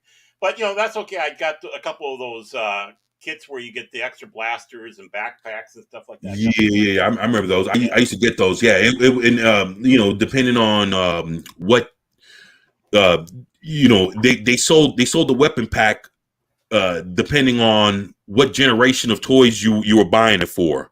Right. But so let's say if it was so if it was like the first generation with like Duke, Scarlet Witch, Snake Eyes, Storm Shadow, like the first handheld run of GI Joes from the early 80s, then they'd give you all the weapons from that set. But if it was the next run around with like Shipwreck, Roadblock, and a bunch of the newer GI Joes, then they'd give you the weapon sets, for them. Well, I'm not talking about GI Joe. I'm talking about Star Wars. They had little mail away. You know, if you have so many of the proof of purchases, you send 5 in and price for shipping, and then they'd send out and they had like some blasters in there, a couple I never, I backpacks, never, the gas masks. I Oh yeah, never, that was. I You never never heard of know. that. Oh really? I was there around them days, man. I ain't never heard of that happening. Like I remember Mhm. it happening for GI Joe. Yeah, they Because had I, this for cause Star Wars. yeah, I did. Yeah, that's new on me. I had no idea. I think I Huh. got a couple of them. I had one sent to my house and one to my grandparents' house, so Oh, I was well, able I to, mean, do that double thing up. Yeah, well, and you and know, hmm I like and gifts. yeah, yeah, and it's kind of funny. My former wife, she gave me all her Star Trek, the Playmobil one, the one that they had for Next Generation when they came out, and that they had the Geordie with the visor that came off Wasn't that before made by Next. Playmates?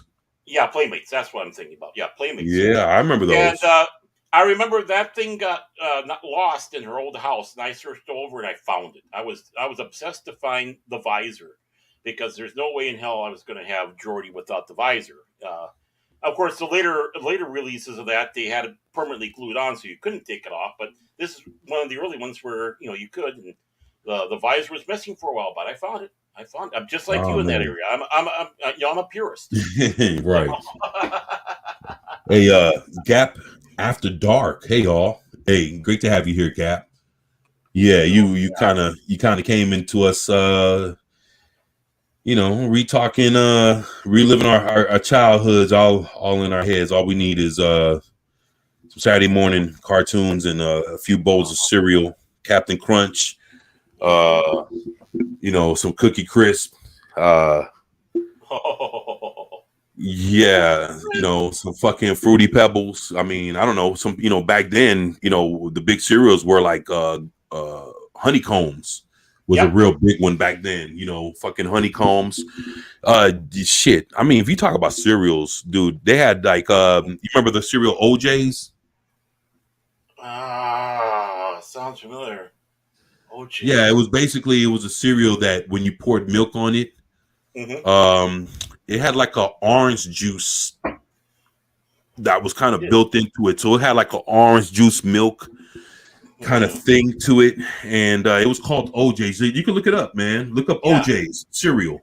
Yeah, I remember there was one for strawberry. If you a strawberry cereal that would do that, make strawberry Well, I milk. mean, back then it was like it was basically, it was back when they used to tell you, well, for you to have a well balanced meal, you'd have to have your cup of milk, your cup of orange juice, your 2 slices of toast, your cereal. You might have an egg or two, and maybe 2 slices of bacon. All of that would give you a well balanced breakfast. And if you remember that, that was during your late 70s, your early 80s. Mm-hmm. Yeah. You might be able to substitute maybe throw in there a bowl of oatmeal for one thing or another. But during those times was when they would push, you having your orange juice in there with your cup of milk, and even with a bowl of cereal. So they came up with this concept called OJ's. I don't know if you can pull it up. I know you probably see it Yeah. right now. Yeah, I do So have it here. Yeah, there's a yeah, box so only yeah, $19. they got OJ's, and it was a thing of having your breakfast cereal, and basically your cup of orange juice was basically built into the cereal. Mm-hmm. So I mean, I don't know, you still got Golden Yeah. Key up, but if you wanted to throw it up for show. Well, I'm looking right now. So, just a second here. Yeah, talking Mago. Those were the bomb. Yeah, man. Magos were fucking Migos. I mean, my bad. Yeah, Migos were the shit, man. I love Migos, man. Okay. How's that for you? Did that show up? Yep, there you go. OJ's. Mm-hmm. No, honestly, I don't remember that one. To be honest with you. Yeah, man. Yeah. OJ's. So yeah.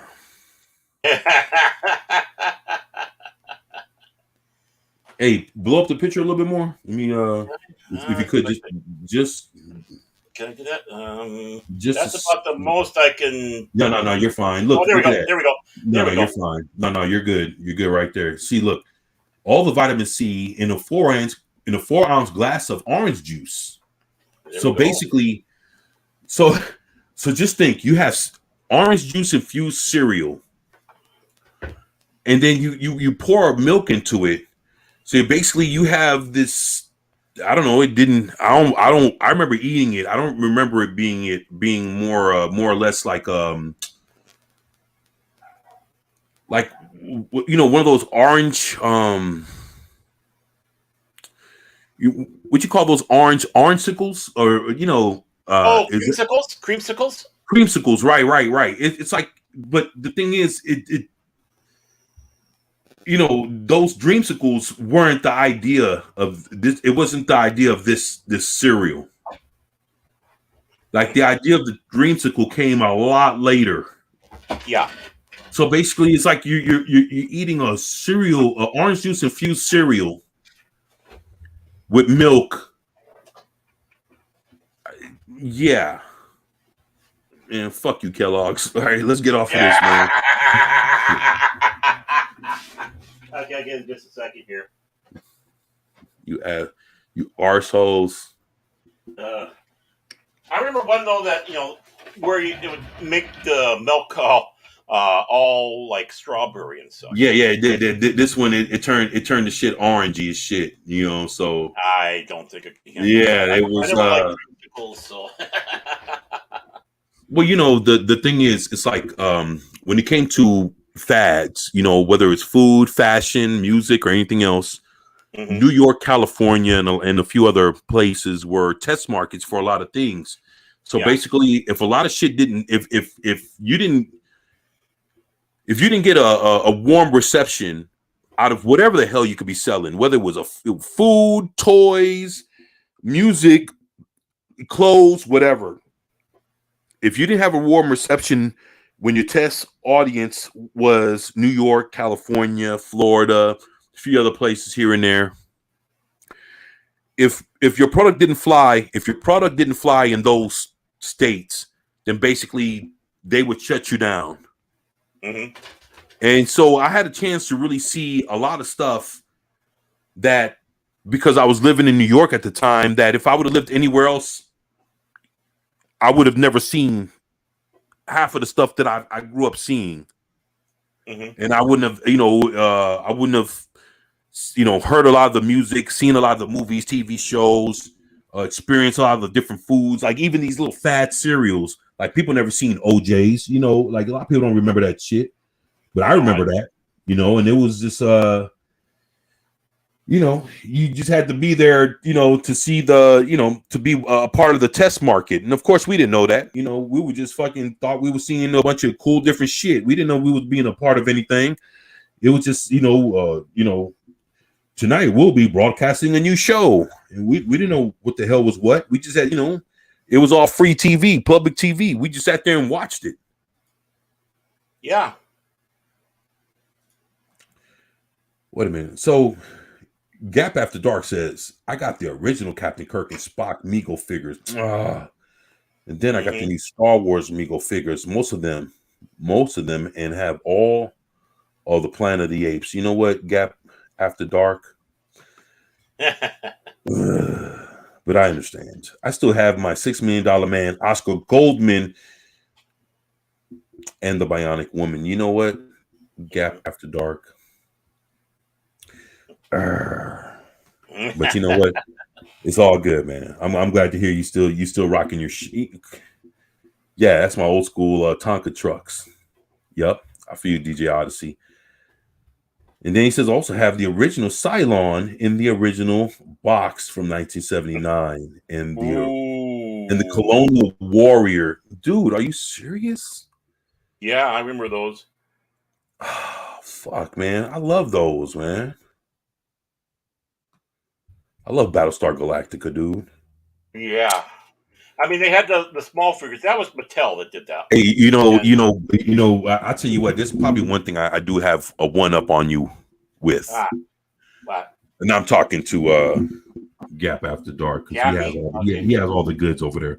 I do have a Battlestar Galactica comic book. I think it's issue number 7 or issue number 8. Mm-hmm. In mint condition, autographed by Stan Lee. Mm-hmm. You showed me a picture of that one. Yeah. So just think of an original 1970s Battlestar Galactica comic book in mint condition, put out by Marvel, autographed by Stan Lee. So yeah, man, that's other than that, Gap After Dark has me on everything else.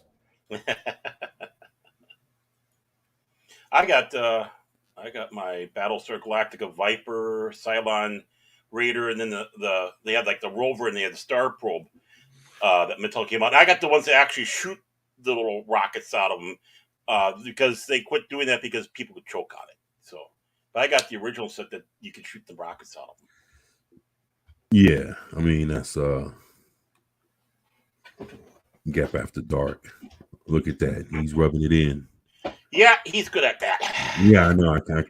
It's all good, man. He said I was evil with my Boba Fett though. Lost him with the bottle rockets. Oh shit. Gap After Dark says, DJ, do you know that Space 1999 ship that was huge back in 1970s? My brother blew it up with M80s, and of course I haven't let him forget that because now it's worth a shitload of money. Like, yo, you remember that shit you blew up is worth a fucking couple of G's now. So that ship was the only thing I didn't like about those is the figures were stuck in whatever position. So we had one that was sitting down, he was always sitting down. But I mean that Eagle spacecraft was just beautiful. Yeah, and Gap After Dark says also have the Star Trek transporter room play set as well. You know what, Gap After Dark? I appreciate you rubbing this shit in, man. Nah, it's all good, man. You know what though? It just, you know what's cool about this? At least it lets you know that, you know, with Gap After Dark that nobody tampered with his shit. You know, me. I'll give you an example. I had the whole collection of G.I. Joe, like from the 80s, like the handheld ones. I had all of them, all the way up to the time where like Serpentor and Sergeant Slaughter showed up. Had every last one of them. And my brother gave them all away just a few years ago. So the fact that I had all the different, Storm Shadows and all the different bazookas and all the like when the characters had changed a little bit, like Gung Ho, he became a part of the Navy and he had like a brand new Navy outfit. And you know, it's like when you sit there and you look at all the characters. And I had all the different Cobra Commanders, you know, the one with the hood, the one with the shielded face. I had all the mail-in ones like Refrigerator Perry, and you know, just all kinds of shit. And for him to have gave all of them away, he gave away thousands and thousands of dollars of shit. So with all the weapons, everything included, all of that. So, you know, it's cool to know that someone was able to hold on to their shit and not have someone go behind their back, take their shit, and fucking give their shit away. Right. You know, because that's the difference, man. You know, that's the difference, man. It's you know, just think, man, how much shit any one of us would have if somebody didn't fucking go behind our backs to take what we had and fucking give it away, sell it, put it to the trash, you know, whatever, garage sale, you name it. You know, I was lucky. My dad refused, you know, basically because he had so many of his stuff given away or thrown away when he was a kid. He made sure that never happened to me. So I'm blessed in that area. So yeah, shout out to the old man. That's why I still have all my stuff. And then some. What's up, Peely Child? What's going on, brother? Yeah, man. But that's what's up, man. Shit. shout out to DJ Odyssey, Gap After Dark. You guys are awesome. You know, I was just joking when I sound like I was mad. I was more envious than anything, but Jealous. you know, yeah. The green eye is showing. Nah, but you know what? I admire you guys for being able to, you know, hold on to what you could, and you know, it's hard to do that when you got other folks coming behind you, feel like, you know, they're entitled to your shit. You know, do things and don't even tell you. You know, it'd be but that's all. You know, that's for a whole nother conversation, man. Good thing you guys didn't get caught up like that, man. You know, you guys were allowed to have what you have. You know, grow up, still keep your shit. You know, don't have to worry about looking over your shoulder to see if somebody's gonna fucking take your shit from up under you and fucking give it away or sell it or donate it or whatever the fuck they can do. You know, that's good, man. You know, I remember that C3PO cereal. It had the marshmallows in it. Yep. Yeah, man. You know, it's funny. I remember Mr. T cereal, C3PO cereal. I remember the Smurf cereal. Yep. Rainbow Bright had her own cereal.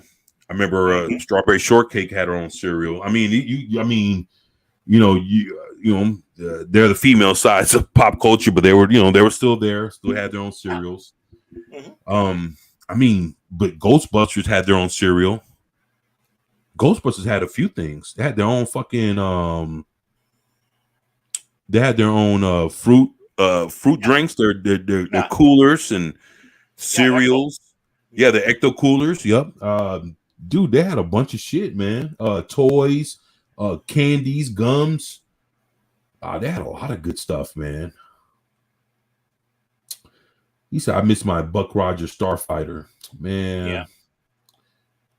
Dude. I got mine, but it broke. They weren't the best made ones, those fighters. Didn't take much for them to come apart sometimes. Yeah, it was Gap After Dark says nice on the Battlestar Galactica signed comic. Yeah, it's just to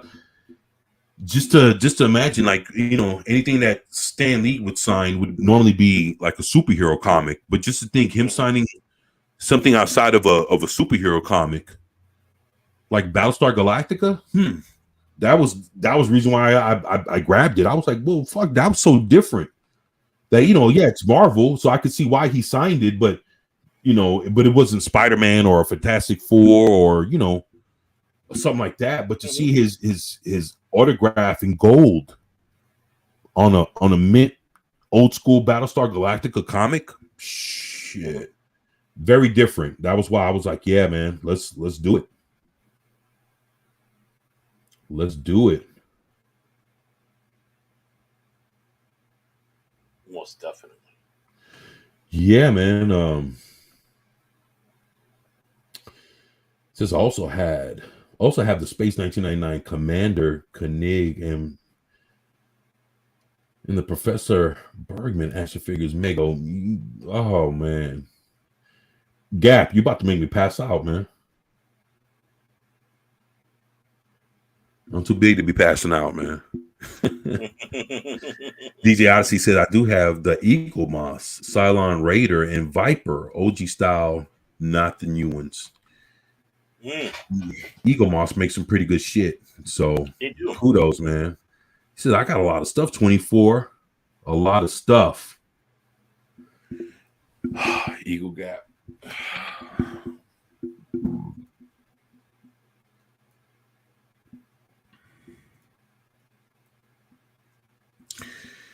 Yeah, man. It was wrong that he gave them all away, man. And then when I asked him why he did it, he was like, yo, I didn't think you gave a fuck about him. Motherfucker, you didn't even ask me, man. Exactly. It's like, you know, the first thing I said, well, you know, if you felt so compelled to give shit away, why wasn't it your shit? Yeah, he like his own shit. None of his own shit got done. You know, he didn't give away none of his own shit. It had to be all of mine. So you know, yeah, that changed a lot, man, in our relationship, man. That was, you know, it was fucked up, man. That will hurt him. Yeah, that will hurt it because it's like, hey. Yeah, man. You guys are awesome, man. You guys are awesome, though. Thank y'all. And appreciate y'all for sharing all this with us, man. This is some cool shit. Plus, I have all the versions of the Eagle Moss. Look, you guys, man, I can't help but to laugh. It's like, all right, man, you guys are just like shit. Had to get the normal Mirror Universe and the refit. Damn, you guys, yup, the Ecto Cooler. Appreciate that, Doss Wolfen. That means Doss Wolfen was drinking them shits too. That's why he was like, yo, I remember them things. They were fucking good. If I'm not mistaken, I think with Ghostbusters Afterlife, they came back with the coolers. They did? They did. So if you missed them, see see. I'm trying to remember. They used Ecto coolers in a movie for a drink. I can't remember what it was for.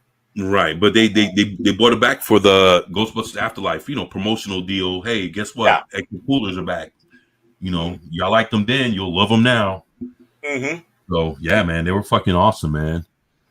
He says, get back to the dark. I said, okay, I'm not rubbing it in, but you're reminding me of other things I have. I have the signed by Richard Hatch, Battlestar Galactica Apollo, and Starbuck Whitman uniform 12-inch figure exclusive 2-pack. Wow. Holy shit, Richard Hatch. Mm-hmm. Rest his soul. Yeah, he's a very, very good guy.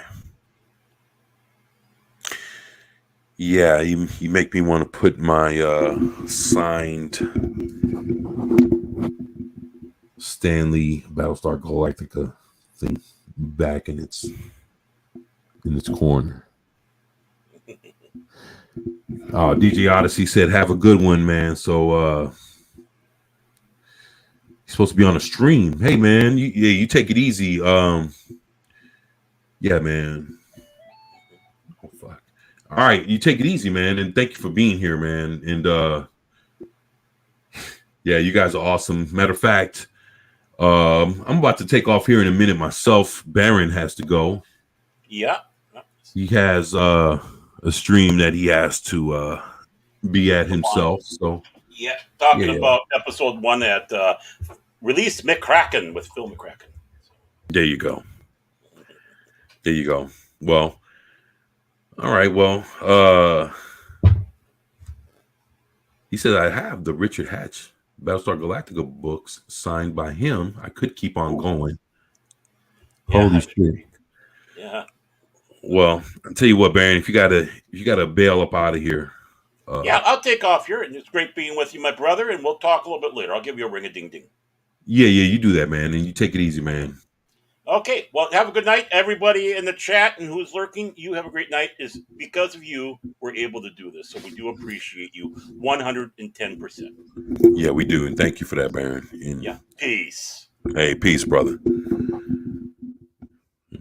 And there you go, Baron Norman Tag, my brother. So.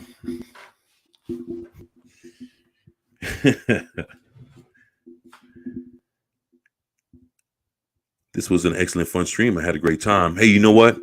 I'm gonna keep on going for a few more minutes. So if you guys can give me 1 second, I want to grab some water, and I will be right back.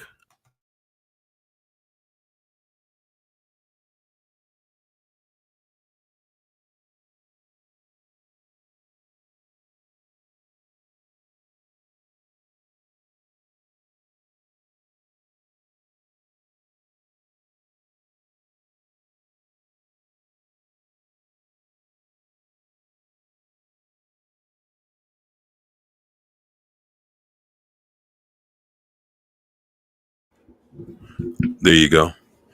All right. So, oh shit. You know what, Gap After Dark, I appreciate you, man. Thank you for sharing all that with us. And like I said, I'll be running for a handful of more minutes. Lady Miss, First Lady of the channel, how you doing? You were here the whole time. Well, thank you for hanging out with me, and thank you for everything that you've done for me, Lady Miss. I appreciate you. And you know what I'm talking about. Just want to tell you thank you. And I appreciate you. Thank you. Thank you. Thank you. Very sweet, very kind of you. You're awesome. Just want to tell you thank you.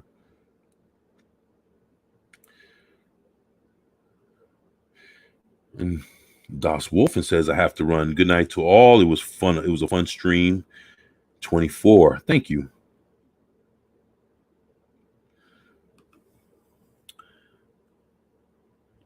Doing good. Yep. Lurking today. I appreciate you. And thank you so much. Thank you, Das Wolfen and Gap After Dark. Say, Gap, if I also have a Majestic Studios 12-inch Apollo Commander, Adama Starbuck, and Cylon. Once I get my room situated, I'll do a video. Say, Gap After Dark, if you could, I'm not sure if the chat will let you, but if you could put your YouTube channel on here, hopefully the way it's set up, it would let you. But if you could, if you could post your a link to your channel, hopefully it'll let you. Please do. That way people can know where to find you. Glinzer, what's going on, man? My brother, what's going on, man? Another good show. Thank you, man. Thank you for being here, man. You and Lady Miss pop up on me right here at the very end. But just happy to know that you guys were here, with me. So thank you for that. Yeah, and again, Gap After Dark, man. If you can post your channel, please do. How's it going, Lady Miss? You doing all right? Hopefully you're having a good evening. My evening's been pretty good. I've been blessed to be here with y'all, so couldn't ask for anything more. When I get done with this in the next couple minutes, I'll be ready to figure out what I'll be having for dinner and either watching a live stream or probably checking out a movie or something. There you go. Yeah, everybody saying what's up to each other. Yeah, man, you guys are awesome, man. Hey, Gap After Dark, thank you, man. I appreciate you, man. So your channel's called Gap After Dark. All caps is how it's spelled. Okay, that's what's up, man.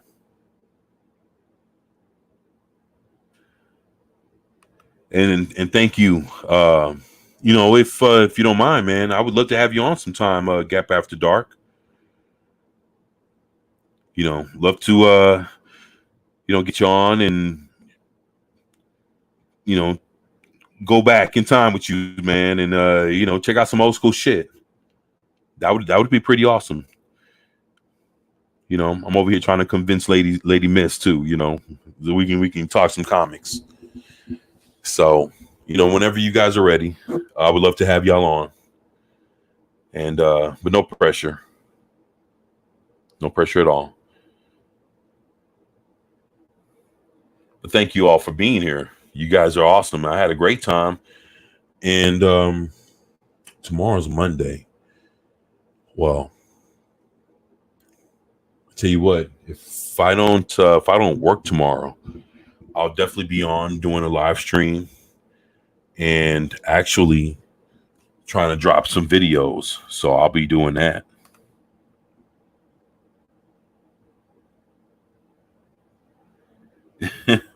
What's that, Lady Miss?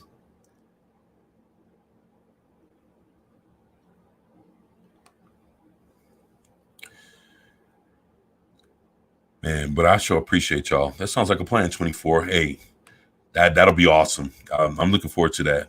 I think, everybody else will be looking forward to seeing it too.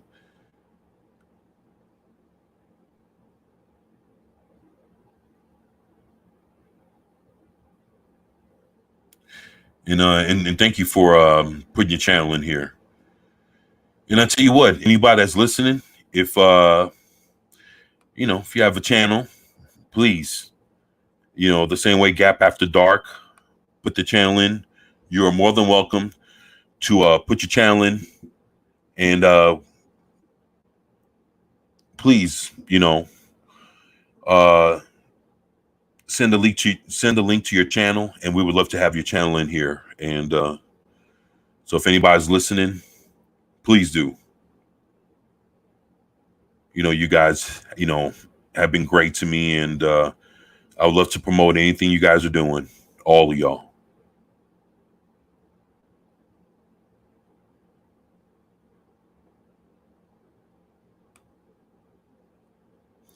Yeah, so if anybody's listening, you have a channel, whether you've said anything, you haven't said anything, or you've been quiet, it doesn't matter. I'm thankful that you're here. Like Das Wolfen needs to put his channel up in here, man. So Das Wolfen, please send the link, man. And if anybody else, like DJ Odyssey, if he had a channel, he should have, man, I should have asked him, man. Fuck. Like Keely Chow, if he had a channel, I'll ask him, but I know he doesn't. But if he did,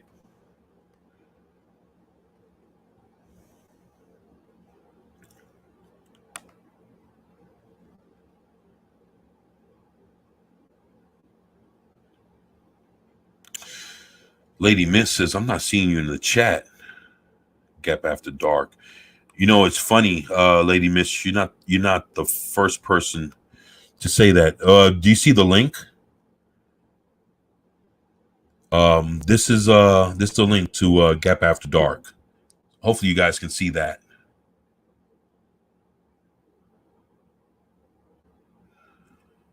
So it's spelled exactly how you see it, with uppercase and lowercase letters and everything. He definitely said that, hey, that's exactly how you spell it. So hopefully you guys can find his channel.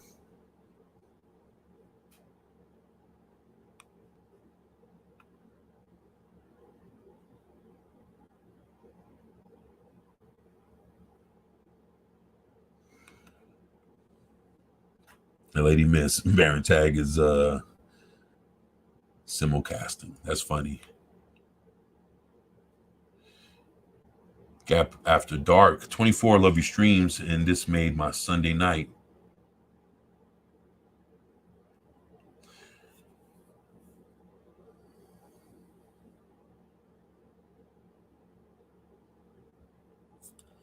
Well, thank you, Gap After Dark, and you're always welcome here.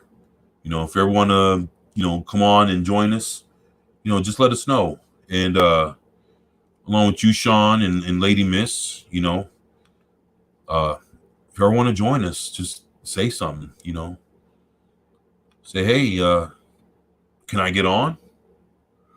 And I will let me know where to send the link, and I'll definitely try to get it to you, and you're more than welcome to come on. But you guys have made my day, and I definitely appreciate every last one of y'all for everything that you give me and you give this channel, and just the fact that you guys show up and you spend your time here with me. I do know, to be honest, as long as you guys have been here, you could have been doing a lot of other shit. You could have been doing other things, calling family, spending time with a significant other, kids. Time is precious, and you can spend it with anybody you want to in this world, but the fact that you spend it with me, I appreciate that. I'm thankful. And I just want to tell y'all, thank y'all for everything y'all have done for me, showing me love, contributing to the GoFundMe, encouraging me. You guys have been awesome, and I'm so appreciative. And thank you again, Lady Mist. You've been an angel, and thank you. And you guys have been awesome. Thank you for all your love and your support. And hopefully you all have a great, Sunday. And I'll be back at it tomorrow. I'll be doing a live stream tomorrow, dropping videos. And hopefully, I'll see y'all when I come back on. So thank you again, Gap After Dark, Lady Miss, you're awesome. Sean Estep, thank you, my brother. I appreciate you. And Glinger, my man, Glinger you've been having my back, for a hot minute, man. Thank you. Thank you for that, man. Das Wolfen, thank you again, brother. DJ Odyssey, appreciate you, man. Keely Chow, thank you. Want to also give a shout out to my brothers here with the Primetime Kings. It would have been good to see Vigilante and New Bomb Turk, but sometimes things happen, and folks can't always show up, and I understand that. So I hope everybody's doing well, and I hope everybody's